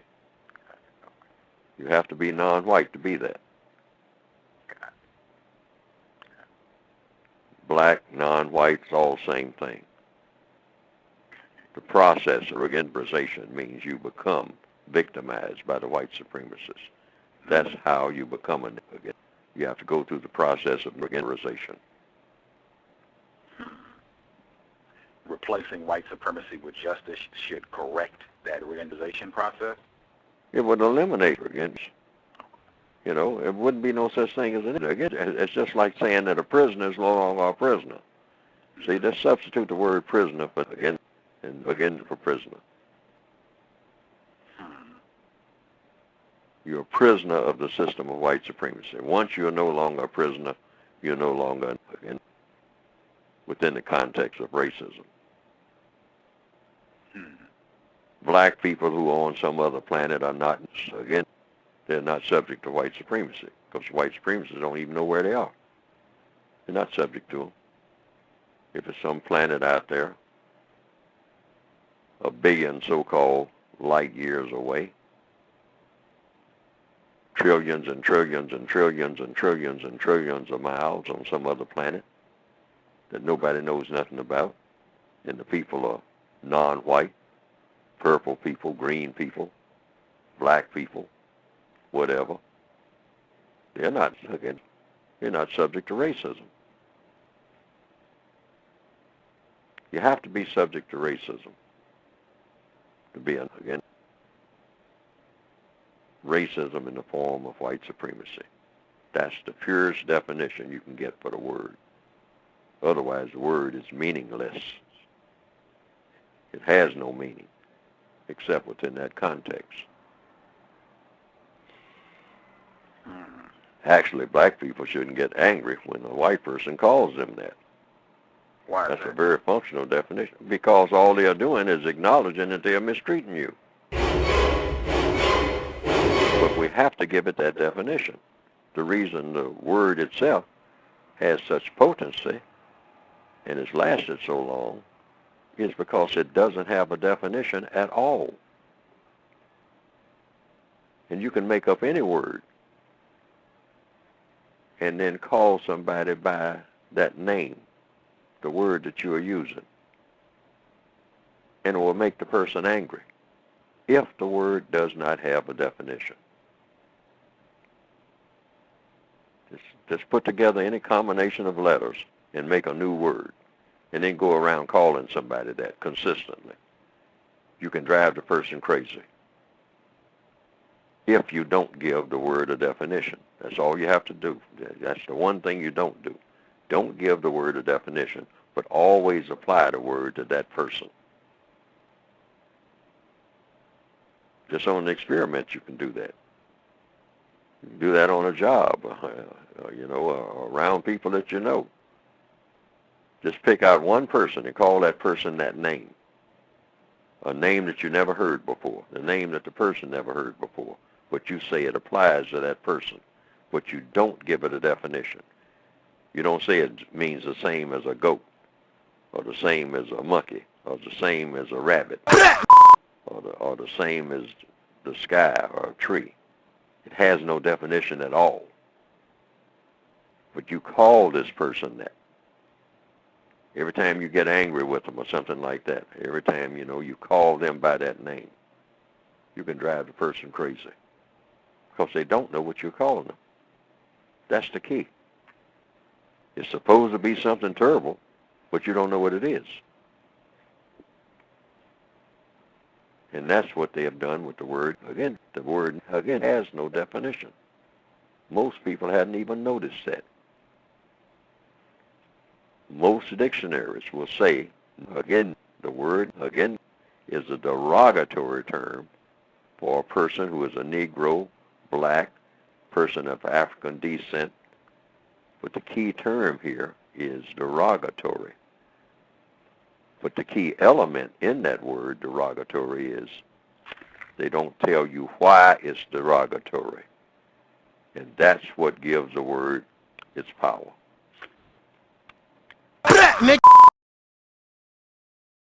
Well, I'll go right straight to the textbook itself. First of all, you ask, what is a friend? Now, there's no way for anybody to be friends in a non-just system. That's just not going to happen. People kick that word friend around just like we kick around a lot of words. You use a lot of words very loosely without having definition for what we're talking about. It's impossible to have a friend in the system of white supremacy. Why? We're in a non-just system. So you can't have a white friend or a non-white friend. You can't have a friend, period. You just do the best you can in a system that's rotten to the core. It's all rotten. Even though, it has a lot of sweetness to it, artificial sweetener, you might say. The white supremacists know how to do tons of that. They know how to sugarcoat everything, okay? So we get that taste of the sugar, but that's not genuine.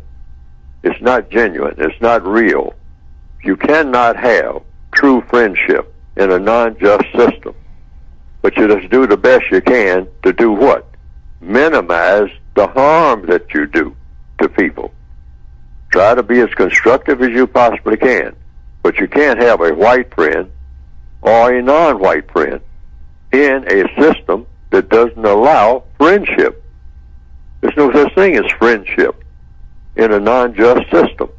It's just people doing stuff. So the stuff that you do, just try to make it as constructive as you possibly can, knowing full well you can't get it the way that it ought to be. There's no way you can get any kind of relationship the way that it ought to be in a system that's set up to prevent everything from being the way that it ought to be when it comes to interaction between people. It's not going to happen. Wow. Trying to pretend that it's happening is just that. Now, we are excellent pretenders because we hurt all the time. So what we do is go around all day pretending. We're pretending that we have friends. The white supremacists do not allow that. Friendship means you have justice. What means, and what does that mean? What we've been repeating in this program all the time. Guaranteeing that no person is mistreated. That's a big order. Guaranteeing that no person is mistreated at no time? You guarantee that? But that's what you got to have if you got justice. And the other part is guaranteeing that everybody who needs constructive help gets it. You got to guarantee that. No half-stepping. No, I'll see about it next week. No, you got to guarantee it right now. That doesn't exist anywhere on the planet. But that's the way it should have been in the beginning. In the beginning, yes. Of time. All right? But everything got off track, and the white supremacists have made sure that it stays off track. Yes. Because they believe in mistreating people deliberately and dominating people and getting people to mistreat each other. So you don't have this friendship. Absolutely. There's no way to get it. Well, we've been trapped into that thing called African descent, because I really don't know what that means. Because the white supremacists themselves said, hey, we're Africans too. Open any anthropology book, and the white supremacists themselves say, we originated in Africa. All people originated in Africa, including white people. So if you're talking about African descent, so what are you talking about? I'm African too. And then the white supremacists, if they tell the truth, they'll say, hey boy, wake up and smell the coffee. It ain't where you're from. See, you black people got a thing about where you're from. It's what you are now and what you will be. It ain't where you're from. Everybody's from somewhere. So what? It's who has the power, boy. You ain't noticed that? Who has the power and how did they get it? And we know more about that than anybody because we got it and you ain't. Now figure that one out. Now you can talk about where you're from all day long and you can talk about where I'm from. So what? Where you're from is where you are now and where you can go and what you can do when you get there each and every time, and nobody can stop you. And as a white supremacist, I ain't found nobody who can match that. Now that's the voice of the white supremacists. Mm-hmm. So we should get out of this thing of studying our navels. You know, that's what I call it. Okay. Sitting in a corner and talking about, well, you know, I got some great ancestors. Well, what does the code say about ancestors? You know what I say when people ask me about my ancestors? I say this, what I've written in the book. My ancestor invented breathing. And I never say nothing else. That's all I have to say. I don't look at any books and all like that. When I start talking about ancestors, and they start talking about what your ancestors did and going and picking through this and this artifact and that artifact, I never pay any attention to any of that. I simply say, Neely Fullers, going under this slave name, ancestor invented breathing. Why? Why do I know my ancestor invented breathing? Because I'm breathing. I could not be breathing without my ancestor inventing a thing called breathing. And it doesn't get any better than breathing. That's why I say that's the only artifact I need. Okay. It doesn't get, I don't know of anything better than breathing. Okay. For a person, an animal, a plant, or whatever. I don't know of anything. Whatever invented breathing, that was my ancestor. So now we can just, when we sit down, it's the practical reason for this. Because, see, the white supremacists sit there and say, well, tell me all about your ancestors. Before you can get this job, I mean, you got to show me your background. I mean, have your people ever done anything worthwhile, blah, blah, blah, blah? That's a trick. That's a massive trick. That's just something to take up a whole lot of your time and exhaust you, which the white supremacists are good at. So you just simply say, oh, my ancestor invented breathing. All right? So we can move on to something else. Okay. Right quick. Bam. Just like that. Alrighty. The codification is about moving fast right out the gate.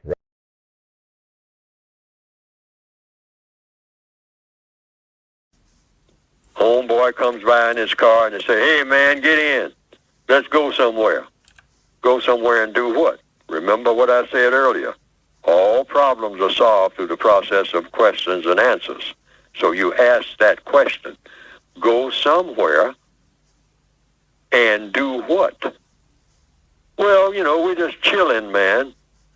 Okay, it's 6 of you all in a car. 4 of you got guns.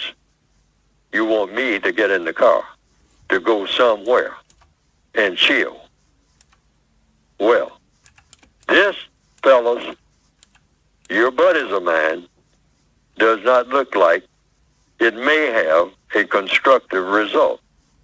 This looks like some type of recipe for everybody, meaning basically us, all of us, feeling sorry for what's going to happen if I go somewhere in this car with you. So, I tell you what, we're still buddies, but call me tomorrow after all this is over, if you all are still around. I'll see you. Now, they will argue. They will say, oh, man, I mean, you too square, you too uptight, you this, that. No. I have to have a prescription that sounds like it's going to be constructive, fellas. It has to sound, at least sound like it's going to be constructive. It doesn't sound like it's going to, be anything constructive. It sounds like something I might be sorry about. And I won't have nobody to talk to about being sorry, And if I do talk to you all about it being sorry, I mean, you all will be in a sorry situation, I think. I don't think you're going to be in a real happy situation. So, I'll talk to you later. It's not that I'm breaking off with you or anything like that. I'll just talk to you later. Now, the reason I say all of this, and I laid out that type of scenario, I've seen that happen. I've seen somebody actually do that. And the person that didn't go was the person that all the rest of the people who was in that car were trying to get in contact with after everything that happened. Trying to get that one person that didn't go to come and help them. Why? Because that's the person that didn't go and got involved in the mess. That's why. See, it's one of the best things you can say when it looks like you're headed for trouble, or people that you're around are headed for trouble. You want to be able to say, I wasn't in that because I wasn't there. That's one of the best things you can say on a stand in a court. When you are asked, well, then what did you do? And you say, I didn't do anything because I wasn't there. I was not present at the scene of all those things that happened. I was not present. Oh, then most likely the judge say, you weren't there? You weren't present? Say, no, Your Honor, I was not present. And the judge say, well, what are you doing in here? Say, that's what I'd like to know, Your Honor. Say, you're dismissed. You weren't there. Don't be where there's likely to be some non-constructive activity going on. That's a part of the code. Always be the person that leaves early before the mess begins. Always. That's code. If you do not understand white supremacy, which is racism, what it is and how it works, everything else that you understand will only confuse you. Only confuse you. Only confuse you. Every black person on the planet who has been exposed to white supremacy, and the assumption is every black person on the planet has been, even when they haven't been in contact with white people directly. They've been exposed to the white culture indirectly. White culture is about white supremacy. Now, what does white supremacy do? It teaches people of color that if you are a male, you cannot be a man, period. Not in the system of white supremacy. And you're not going to be treated like a man, ever. Now, you can walk around and think that you're a man, but that's between you and you, strictly between you and yourself, because no white person has an obligation, if you're a black male, to treat you like you are a man. And it's logical simply because in the system of white supremacy, it's impossible for a black male to be a man. It doesn't make any difference how old he gets or what he knows or what kind of connections. That can't be done. I just start with myself. I'm not eligible, not qualified to be a man. Why? Because I was born in captivity, that's why. When you're in captivity, when you're a prisoner of war, you are strictly that and nothing else, a prisoner of war, a victim of white supremacy. And you don't have another title. You can give yourselves all kinds of titles, which is why black people love titles. We give ourselves all kinds of titles. We give each other all kinds of titles. Some titles, it's not as bad as it was in the old days. I say bad, if you want to use that word. But some people used to say professor, reverend, most high. I mean, before you ever get to a name, you would have about 40 titles, you know, when somebody introduces you, if you're supposed to be what you call a big shot Negro in the old days. This is not new. This goes way back. That struggle.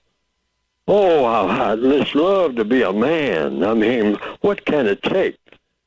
But by this generation, what you call the new millennia, most young black people have looked around. They have looked at the people that came before them, who since the 1960s, the white supremacists have done a rough job on black malehood.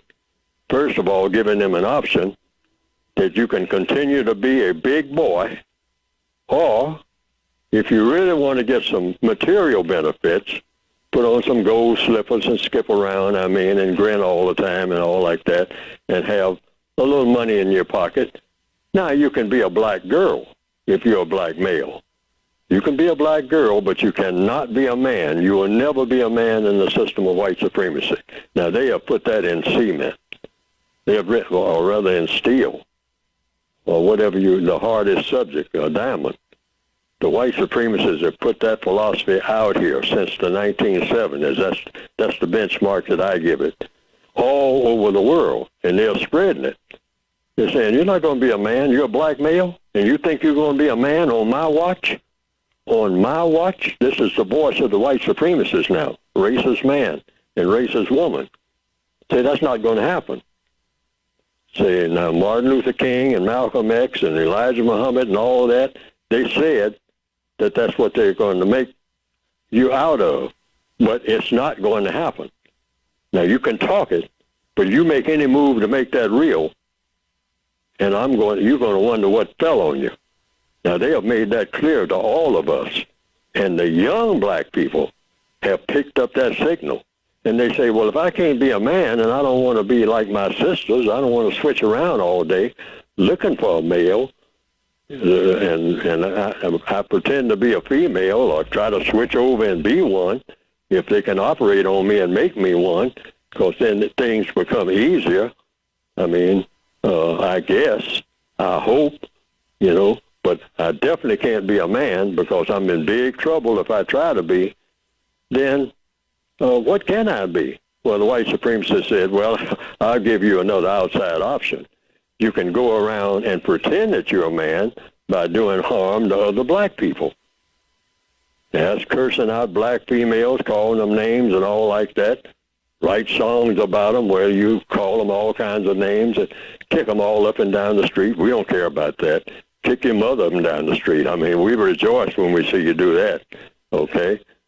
But if you start acting anything like you ask for respect from us, the white supremacists, boy, you're going to get dead real quick.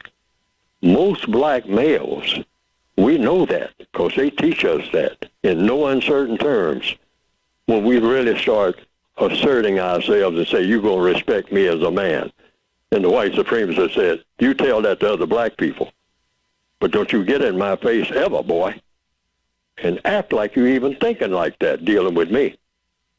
Now, I'll play with you for a little while. I'll laugh and joke with you. But if you get serious and think that you're going to be a man, and when I'm here, because there ain't but one man in this house, and when I say house, I mean the entire planet Earth. Anytime you think with your black self, you're going to be a man in my presence, you got another thing coming. Now, like I said, I'll play with you. I'll kid around with you. I'll joke with you. I'll play some ball games with you and all like that. Don't you ever think that you're a man. You're a boy, or you can act like your sisters and be a girl, and you ain't got no other choices with me. But you got all kind of choices with your own people. Even though your own people are really not your own people, they are mine too. But you can kill them. You can tell them, ain't nobody going to disrespect you. Well, you tell that to other black people, boy. Well, don't you ever even think it in my presence. You don't even have to say it. Don't you even act like you might be thinking that. Or you're going to find out what the hell is. And you know what? The white supremacists are proving that they can deliver on that message every time. And I don't care who you are, if you're black on this planet. When you really put them to an acid test, they have so far proven that nobody will take them on. Because nobody knows how to, including Neely Fuller. I'm just trying to find out. I'm in their prison too. I was born in their prison too. So to get to the crux of what we're talking about here, for black males, we're talking about manhood. And it's not going to happen, folks. As long as you have the system of white supremacy in place and not having a system of justice. This is why, rather than run around killing each other, that's not going to help. Well, I don't know if the Holy Bible was put together by the white supremacists or not. That's controversial. Some people say yes, some people say no. I say I don't know. Okay. But I do know this. Whatever the white supremacists touch, they are not going to fool with it for 5 minutes unless they figure out a way in 5 minutes to put it to work for the system of white supremacy. They'll find something else to touch. So if a white supremacist puts his hand on a Bible or her hand on a Bible, they are going to say, now, this Bible is already here, but I am going to use it to do the things that I want to do. And I'm going to make everybody else of color fall in line so that this Bible will support whatever it is that I want done. And I will even change the meaning of every passage of it without changing a word. I'll just say, that's not what that means. And the black preacher will say, that is what that means. It's right here in the Bible. But the white supremacists say, boy, what did I say it meant? It meant that yesterday. Why? Because I said that it meant that yesterday.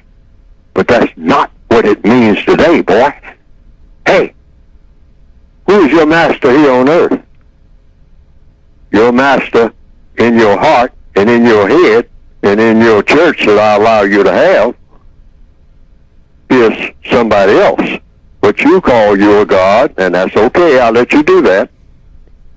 But boy, when I walk in your church, with or without a gun, you will, and your congregation, your choir, and everybody you got here, young and old, will and have obeyed me from day one. So don't get in my face waving a Bible, boy. Now, the white supremacists, just like they do with, I make this comparison because, lots of people like their dogs, but their dog is still a dog. You might put your dog in a fur coat and walk it out into the winter snow, and that dog is wearing an expensive fur coat. Fur coat made for dogs. Some people may do that. Why? Because they really favor their dogs. I won't say like, but they have, they just say, I want a dog, and it's my dog, so I'm going to treat my dog with great comfort. It's the same way with some white supremacists. They'll say, I'm going to take my Negro and put him in the finest clothes you ever want to see. I'm going to dress him up, and I'm going to, in fact, I'm going to have a show of several of my favorite black people. And I'm going to have them go around in a circle, and show off all their diamonds and their tattoos and their hairdos and all of this. I'm going to groom them well, just like I do the rest of my animals, my dogs, my horses, my other stable of other things, in order to do what? Embellish me. Say, hey, I am so wealthy that I can make my Negroes think that they are kings.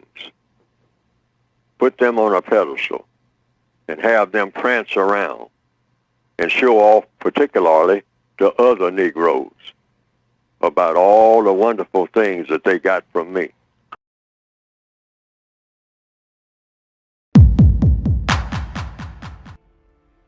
Oh, well, black people getting into what you call elected office and not keeping their promises, that's what you expect. See, that's a part of the code. You always expect that. Why? Because they can't a black person cannot promise anything who has been elected in a system of white supremacy unless the white supremacists say that I'm going to back up your promise.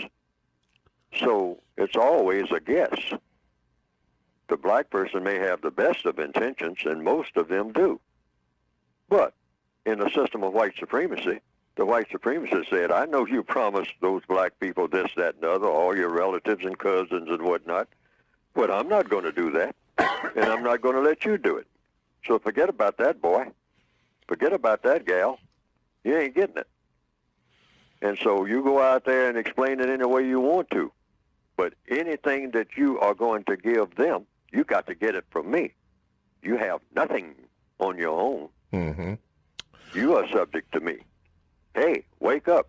You're in the system of white supremacy.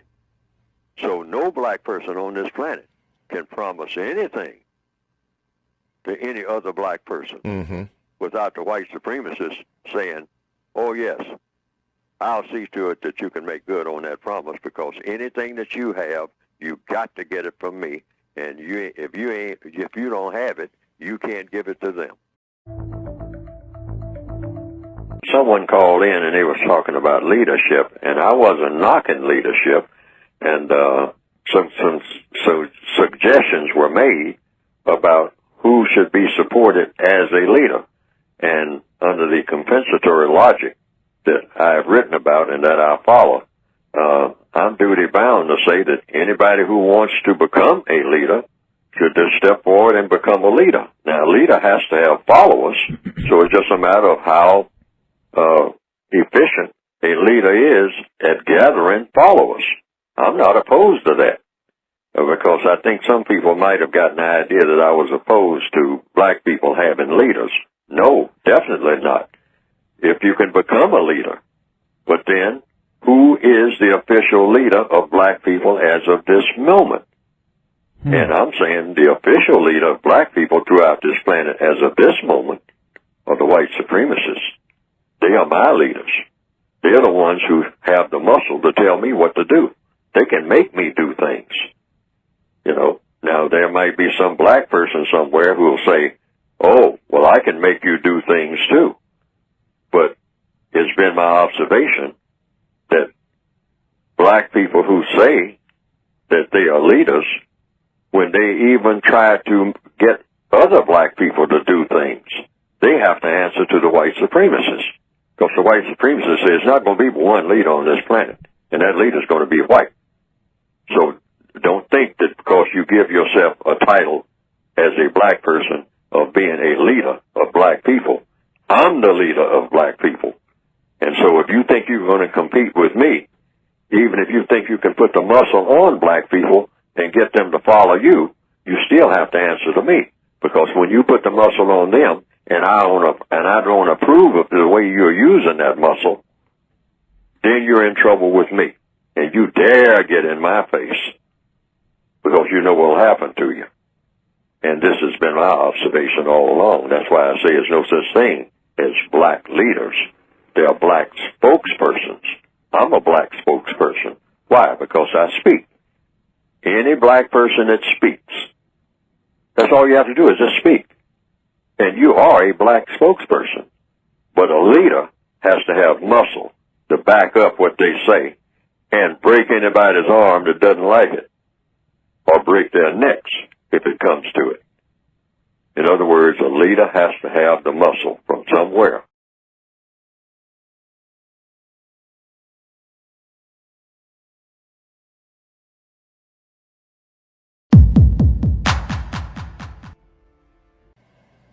See, the white supremacists, they confuse the minds of people all over the world so that everybody's trying to figure out, well, if I'm a light-skinned black person, what color am I? But I am still black. If who says that I'm black? If the white supremacists say that you're black, that's who. Nobody else. Nobody else can make that determination. They decide. They say that these are the brown people. You have an expression now that's been going on for some time. Black people and brown people. Most black people are brown. See how they do the confusion? But it's one thing that's not confused. And you can look at any chart of the races, any census of the so-called races and whatnot. White is the only one that's not confused.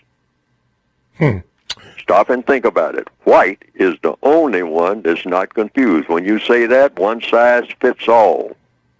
That's all you have to be. Not white semi-Mexican, white Indian, white, Calcuttian, or whatnot. No, just white. Everybody understands what that means. Everybody understands what white means.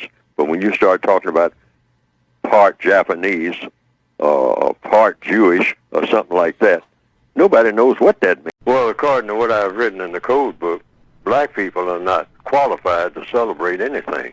Prisoners are not in a celebratory condition. Black people are prisoners of war. The non-white people of the planet in the system of white supremacy were born in captivity. We're still born in captivity, all of us. Everybody of color on the planet is born in captivity. Captivity to whom? To racist man and racist woman. The white supremacists of this planet. You're born inside of their prison because they dictate what you do in all 9 areas of activity and what you don't do. Economics, education, entertainment, labor, law, politics, religion, sex, and war. They dictate this to all of the non-white people on the planet. Mm-hmm. And so you have to think, speak, and act according to what they allow you to do. So you're in prison. And so prisoners are not qualified. They can go ahead and do it, but you're not qualified to celebrate anything. But the white supremacists love for their prisoners to celebrate everything, including being in prison. Celebrate that. Yeah. Okay? Have fun.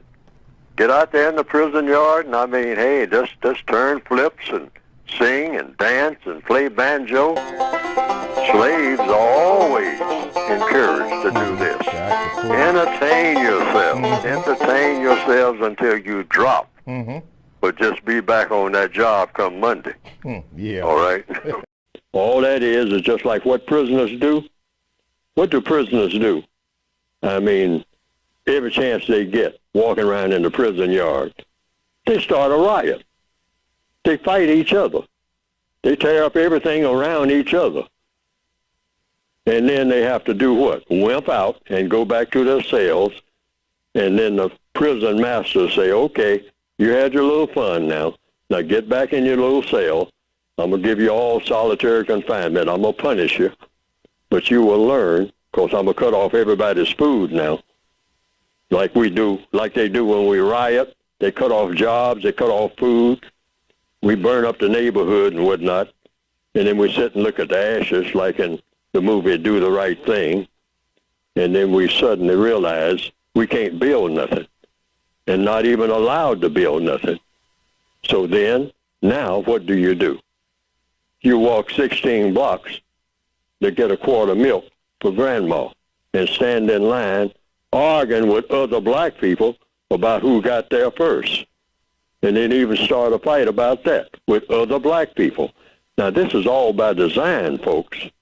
The white supremacists know what we are going to do before we do it. Why? Because they have plans for every black person on this planet. And they make plans 10, 15, 50 years ahead. And black people don't have a plan for what they're going to do in the next 2 weeks. And that's the truth. We have to be true, tell ourselves the truth. Because you can't straighten out anything without telling yourself the truth about your own flaws and your own weaknesses. And be able to admit that when somebody is stronger than you or smarter than you, that you've been beaten down and you've been outsmarted. And so far, that is the plight of black people worldwide, not just in South Side and West Side Chicago, but everywhere in the world. Johannesburg, Brazil, you name it. Anywhere you find people of color. And the darker they are, the more oppressed they are. And the more they are prone to turn on each other. Why? That's logical. I mean, you're in the prison yard. There's nobody in the prison yard but other prisoners. You're on the slave ship. There's nobody on the slave ship below deck but other slaves. So what do? You start a fight.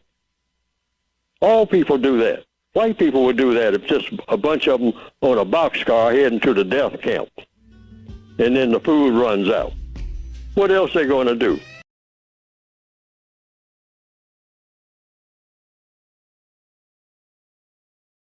You said black people need to stay away from each other. Since you brought up black people in your last statement, why did you say that black people need to stay away from each other unless there's going to be some productivity? Yes, black people should stay away from each other because as victims of racism, the racists have filled our minds full of poison. So whenever we come in contact with each other, the poison immediately begins to spread. Black people walk around full of poison. You can almost see it in our eyes. When we pass each other on the sidewalks, we're loaded with it. It's been put there. We weren't born with it. We didn't have that look in our eyes when we were little people, just little toddlers. We were wide open to the world, just like all people are when you're a toddler. But when you are in an evil system, a system that is designed deliberately to produce evil thoughts, to produce animosity, to produce violence, then that toddler, as he or she grows, begins to pick up the poison that's already here. And then the poison is spread as that person comes in contact, particularly with persons of like persuasion. This is why black people sitting on a bus, you can almost feel the atmosphere of hostility there. That's not a natural thing. That's artificial. And it's all put there by the white supremacists long before the bus was built, long before the people got on the bus. Every black person must realize this. So what do you do about it? Codification is all about what you do. You make sure that anything that you say to someone before you open your mouth is of constructive value. Anything that you do with someone, you sit down and plan it first and make sure that what you're planning is of constructive value. Otherwise, black people should go the other way when they see each other. They shouldn't even come in contact with each other. They should cross the street almost before they say anything to each other, because once they say anything, the poison starts, unless they already have something in mind to say that is of constructive value. Now, we just tried this. This is what you call the process of counter-racist codification. You're working against racism right there. But see, black people just cannot continue to do like they're doing, and that is wait until they make contact and then try to figure out what to say and what to do, and it comes out all messed up right from the jump. As we well know from experience, we should have learned that by now. So we should agree that we avoid each other. Avoid each other like we are carrying SARS. That's what I was going to say, put in the terms of that we're carrying viruses. Yes. Yes. There is such a virus as, social viruses that we send, messages that we send with eye contact, with everything. This is why you'll find a black person who will gun down someone with a 9mm in a line in a grocery store about nothing but a look. Mm-hmm. We're so full of poison, we're loaded with it. So if we back off from each other, avoid each other, and say, now I'm not going to say anything to this person that I see coming a block away unless it's something constructive. Otherwise, I'm going to avoid eye contact and every other kind of contact. Well, see, now, there is a governor on black people where that poison doesn't take place. And that is when that same black people, two black people coming down the street, they will start building up poison for each other a block away. But when they come in contact with white people, the poison is nullified because they know that white people can put a hurting on them. They know where power really is. Unless, of course, they happen to corner some white person off somewhere in an alley or something. But black people don't have that automatic poison rising to the surface because the poison hasn't been put there for them to have that kind of animosity toward white people. Now, that's not to say that it should be there, but the poison shouldn't be there at all. Black people should be like Mr. Rogers when it comes to interacting with each other. Is this subconscious that we have this poison in us and that are not aware of it? And I know that the answer to the question, but I have to pose the question to you. We're not only aware of it, we have come to glorify it. Black people wake up in the morning thinking about how we can spread poison among each other. Consciously and we call or it, subconsciously? It's conscious, because now it has become the black lifestyle. We call it the ghetto lifestyle. We call it the black community lifestyle. It is a major disaster of the planet. Major. This is why we slaughter each other all over the planet in huge numbers, just like it's nothing at all. It's nothing like the sound of the 9mm, one of Adolf Hitler's favorite cartridges. Hitler's been long dead, and he is reported to have not cared very much for black people.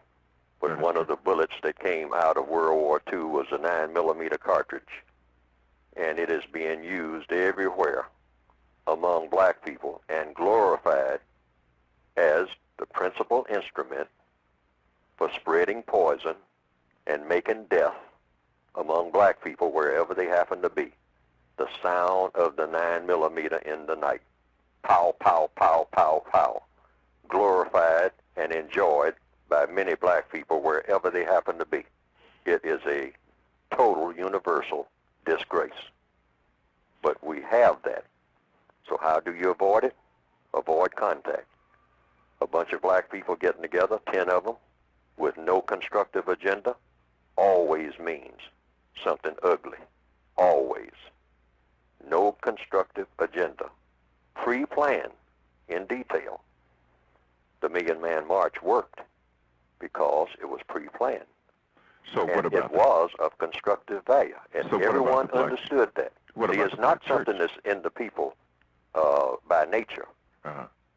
It's something that's carefully planted there. So you can plant, you can remove that, if no more than just temporarily, by having a plan. Say now, when everyone does this, when we all come together, the agenda is as follows. Everyone will deport themselves with decorum. There will be no throwing down of trash. And if you happen to throw some down or see some that's been thrown down, pick it up and put it in a receptacle. Now see, this is a pre-plan. Now black people work very well. This is why the churches, for the most part, work. When black people come to church, they have a code. That's what I was going to ask you about the black So church. black people, well, when black people at least come to church, they at least have an agreement in advance. Mm-hmm. So we're going to kind of act like for a few hours we have some sense. Mm-hmm. Unlike the way we acted before we came in here, even though when we leave here we're going to revert to type. But for 2 or 3 hours, we're going to go according to the little code that we have set up about the way you conduct yourself during these services. And so that's just a little respite. What about religion? Well, religion is nothing. Here again, you define what is a religion. It's a strong belief backed up by action. Okay. Now, the strongest religion on the planet is the religion of white supremacy. Now, a person might say, well, white supremacy is not a religion. Yes, it is. It's a strong belief backed up by action that has a God. Well, what is the God of a white supremacist? The God of a white supremacist is a white supremacist.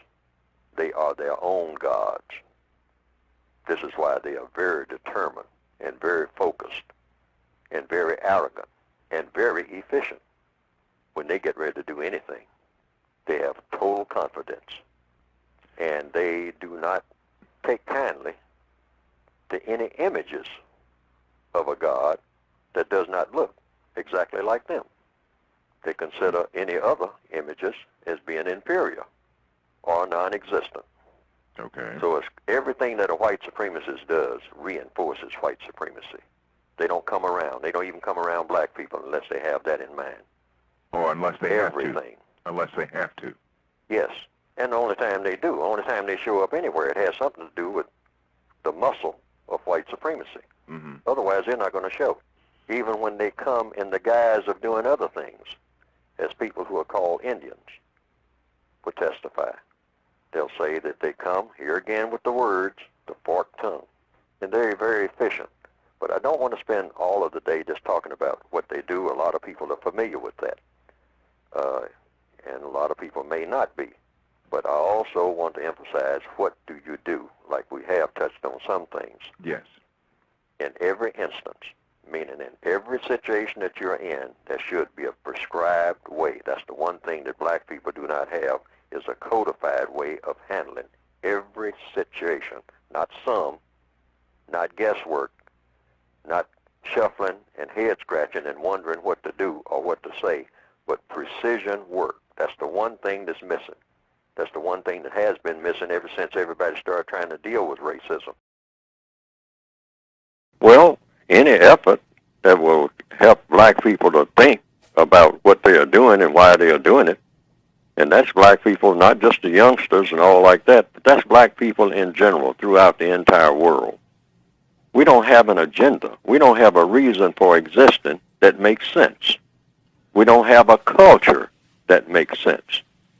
Because if you just look at the essence of black culture, you can't even enumerate what it is, except a reaction to the culture of white supremacy. If the white supremacists are not holding us by the ear and say, okay, come here, fella, come here, okay, come with me, do this, do that, okay, when you finish doing this, I got another project for you. Now, we make sense when they are orchestrating what we are doing. You know, come over here and operate this machine. Okay, enough of that. come down here and drive this vehicle. Okay, all right, enough of that. Come over here and build this bridge. Okay, enough of that. All right, now I'm going to allow you a little free time. See, once we get that free time, because, you know, the slave mentality is, hey, I'm not supposed to have free time. Somebody's supposed to be telling me what to do. So when I don't know, somebody's not telling me what to do every minute of my entire existence, I got no idea about what to do. I don't even know what I'm existing for. So then we fall into what we call the black culture stereotype, which is violence against other black people. And when I say violence, I mean verbal violence. Listen to black people walking down the street on their cell phone. If you don't believe it, if you think I'm making it up, listen to black people walking down the street on their cell phone. MF this and MF that. And I told that MF, and you know, and I told, and then that's both males and females. The female saying, Keisha came over to my house and she come up with all that S and started talking about this and whatnot, and you know, and she came over there telling me about Vanessa, and Vanessa is my sister, and I don't allow nobody to say nothing about my sister.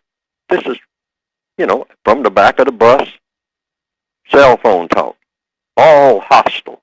All hostile. Nothing pleasant. Not one word of civility out of all of it, wherever you find black people.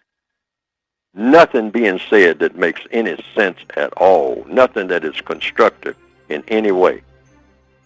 And so we have to have a constructive culture. So the first step toward remedying that, black people shouldn't come in contact with each other at all under any circumstance unless they have a constructive agenda. That's the key. Bitch nigga, walk with a switch nigga. Why you switch nigga, talk high pitch nigga? Know how we get niggas? Blah, blah, blah, blah. Yes, it's to be expected. This is to be expected.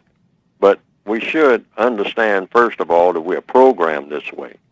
Black people are toxic. All of us are toxic. We are loaded with poison because the system of white supremacy puts that poison in us even before we are born. And when we're born into the system of white supremacy. We're not born into a system of la-la land. We're born into the system of white supremacy. The system of white supremacy is designed for everyone, including black people themselves, to have a hostile position, a hostile thought toward anything dark, and particularly dark people. That's just the way the world is run. That's the way the white supremacists have set it up before any of us were born.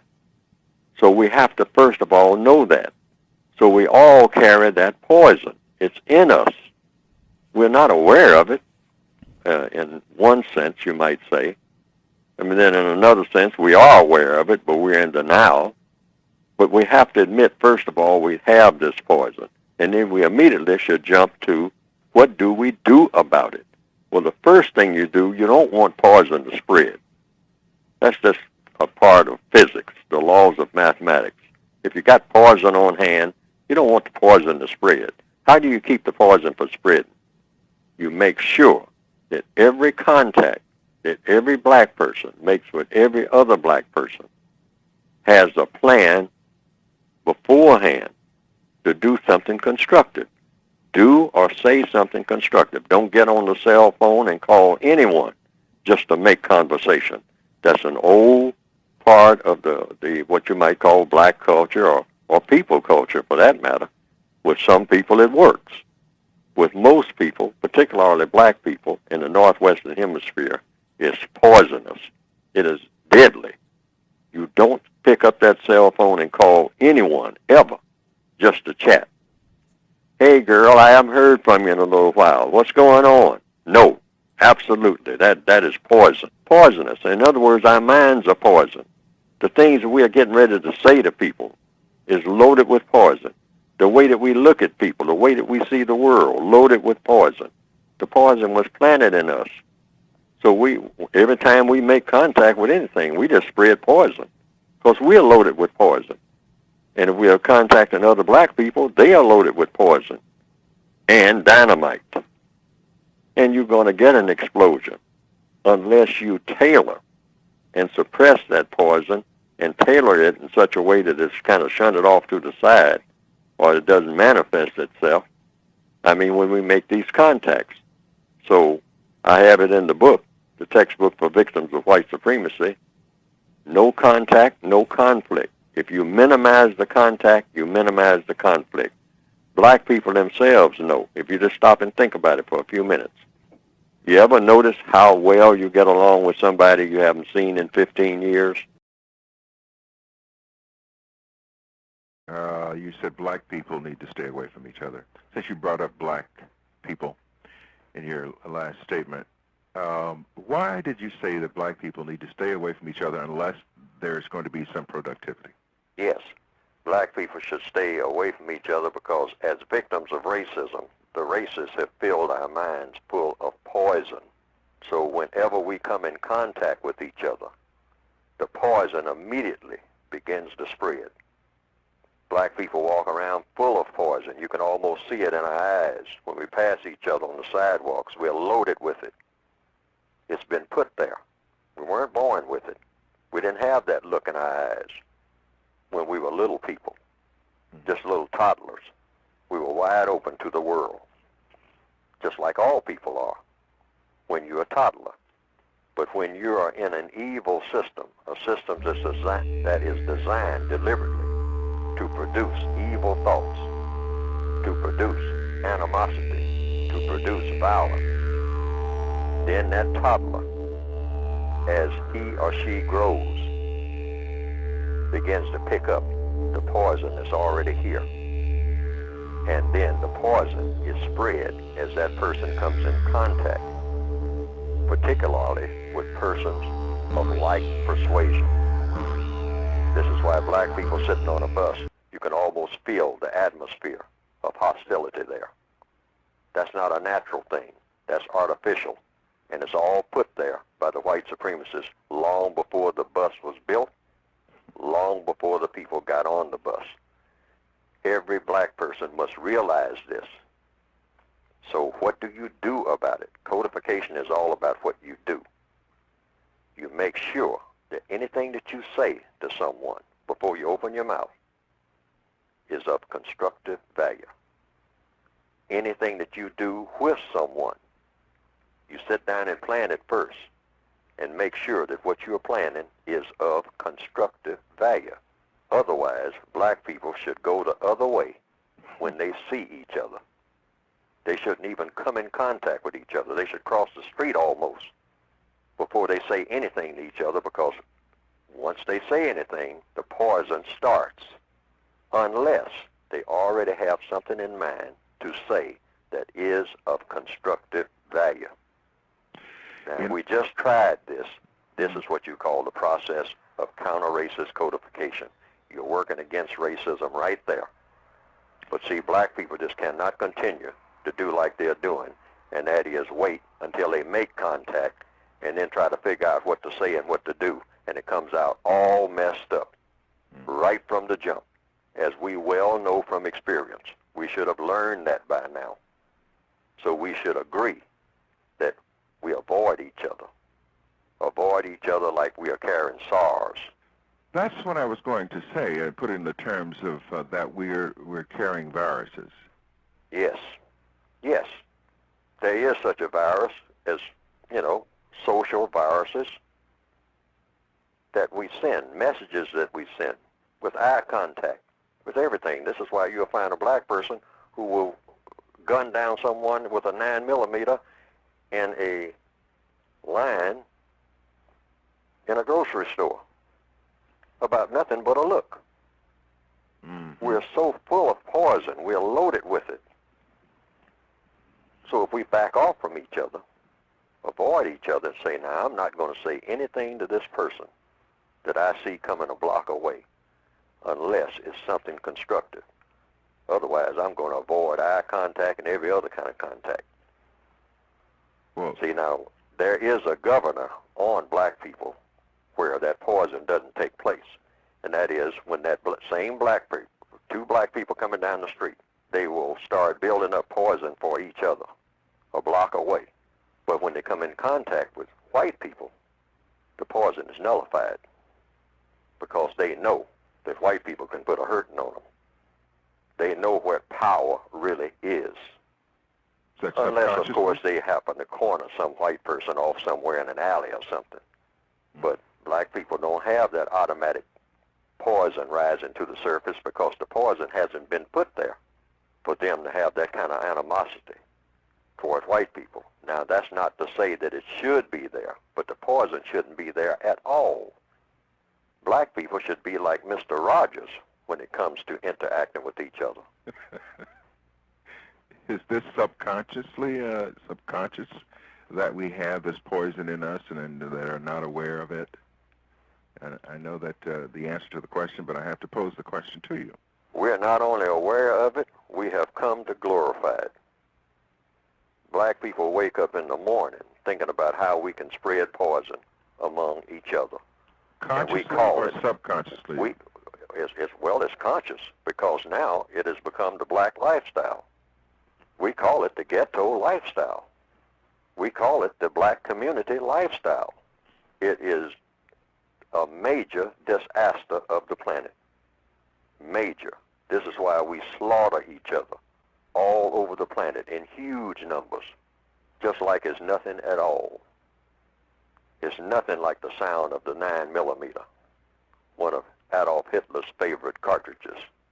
Hitler's been long dead, and he is reported to have not cared very much for black people. But one of the bullets that came out of World War II was a 9mm cartridge, and it is being used everywhere among black people and glorified as the principal instrument for spreading poison and making death among black people wherever they happen to be. The sound of the 9mm in the night. Pow, pow, pow, pow, pow.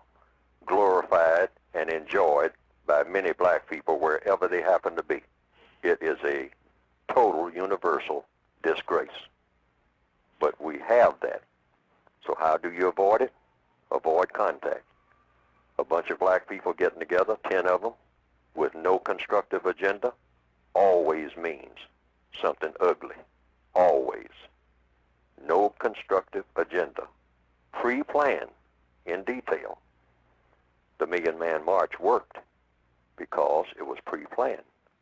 So what about it was of constructive value, and so everyone understood that. See, it's not something that's in the people by nature. It's something that's carefully planted there. So you can remove that, if no more than just temporarily, by having a plan. Say now, when everyone does this, when we all come together, the agenda is as follows. Everyone will deport themselves with decorum. There will be no throwing down of trash. And if you happen to throw some down or see some that's been thrown down, pick it up and put it in a receptacle. Now see, this is a pre-plan. Now black people work very well. This is why the churches, for the most part, work. When black people come to church, they have a code. That's what I was going to ask you about the black church. So black people, when black people at least come to church, they at least have an agreement in advance. And we're going to kind of act like for a few hours we have some sense. Unlike the way we acted before we came in here, even though when we leave here we're going to revert to type. But for 2 or 3 hours, we're going to go according to the little code that we have set up about the way you conduct yourself during these services. And so that's just a little respite. What about religion? Well, religion is nothing. Here again, you define what is a religion. It's a strong belief backed up by action. Okay. Now, the strongest religion on the planet is the religion of white supremacy. Now, a person might say, well, white supremacy is not a religion. Yes, it is. It's a strong belief backed up by action that has a God. Well, what is the God of a white supremacist? The God of a white supremacist is a white supremacist. They are their own gods. This is why they are very determined and very focused and very arrogant and very efficient. When they get ready to do anything, they have total confidence, and they do not take kindly to any images of a God that does not look exactly like them. They consider any other images as being inferior or non-existent. Okay. So it's everything that a white supremacist does reinforces white supremacy. They don't come around. They don't even come around black people unless they have that in mind. Or unless they have to. Everything. Unless they have to. Yes. And the only time they do, the only time they show up anywhere, it has something to do with the muscle of white supremacy. Mm-hmm. Otherwise, they're not going to show. Even when they come in the guise of doing other things, as people who are called Indians will testify. They'll say that they come, here again with the words, the forked tongue. And they're very efficient. But I don't want to spend all of the day just talking about what they do. A lot of people are familiar with that. And a lot of people may not be. But I also want to emphasize, what do you do? Like we have touched on some things. Yes.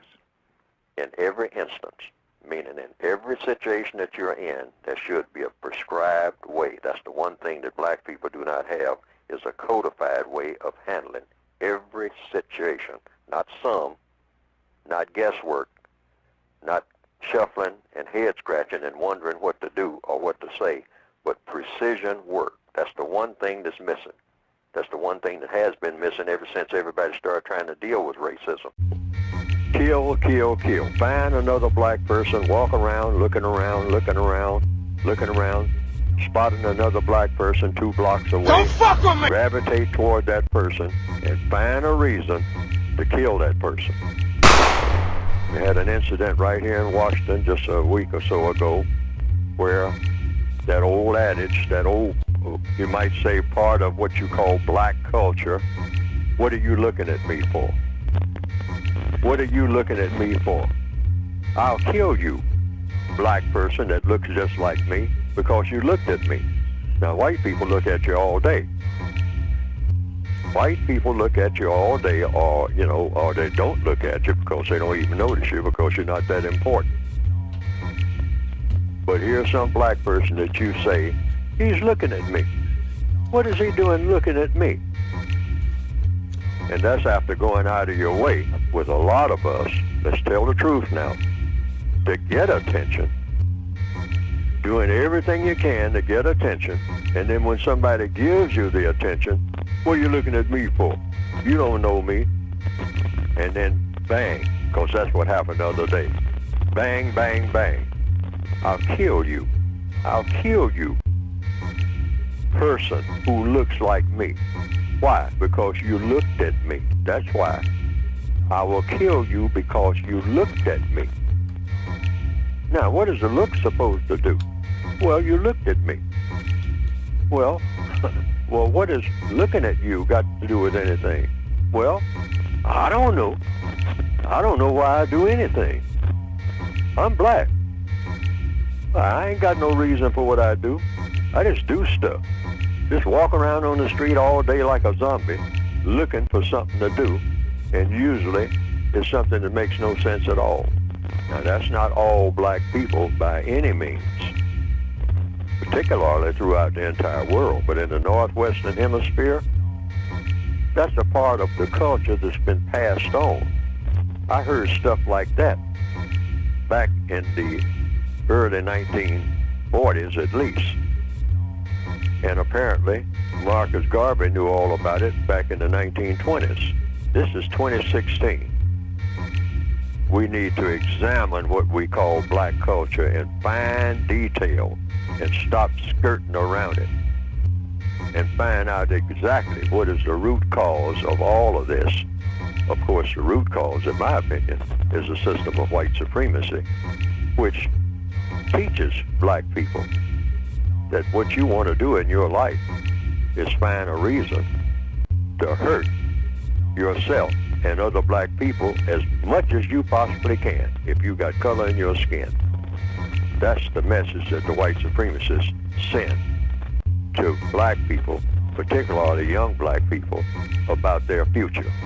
what you want to do with your life, since you don't have an idea of what to do anyway, I'll tell you, is find somebody that looks like you, try to hurt them as much as you can, and in the process hurt yourself as much as you can, and just get the hell out of our way. Because we're the only people that really count. The white people who believe in white supremacy.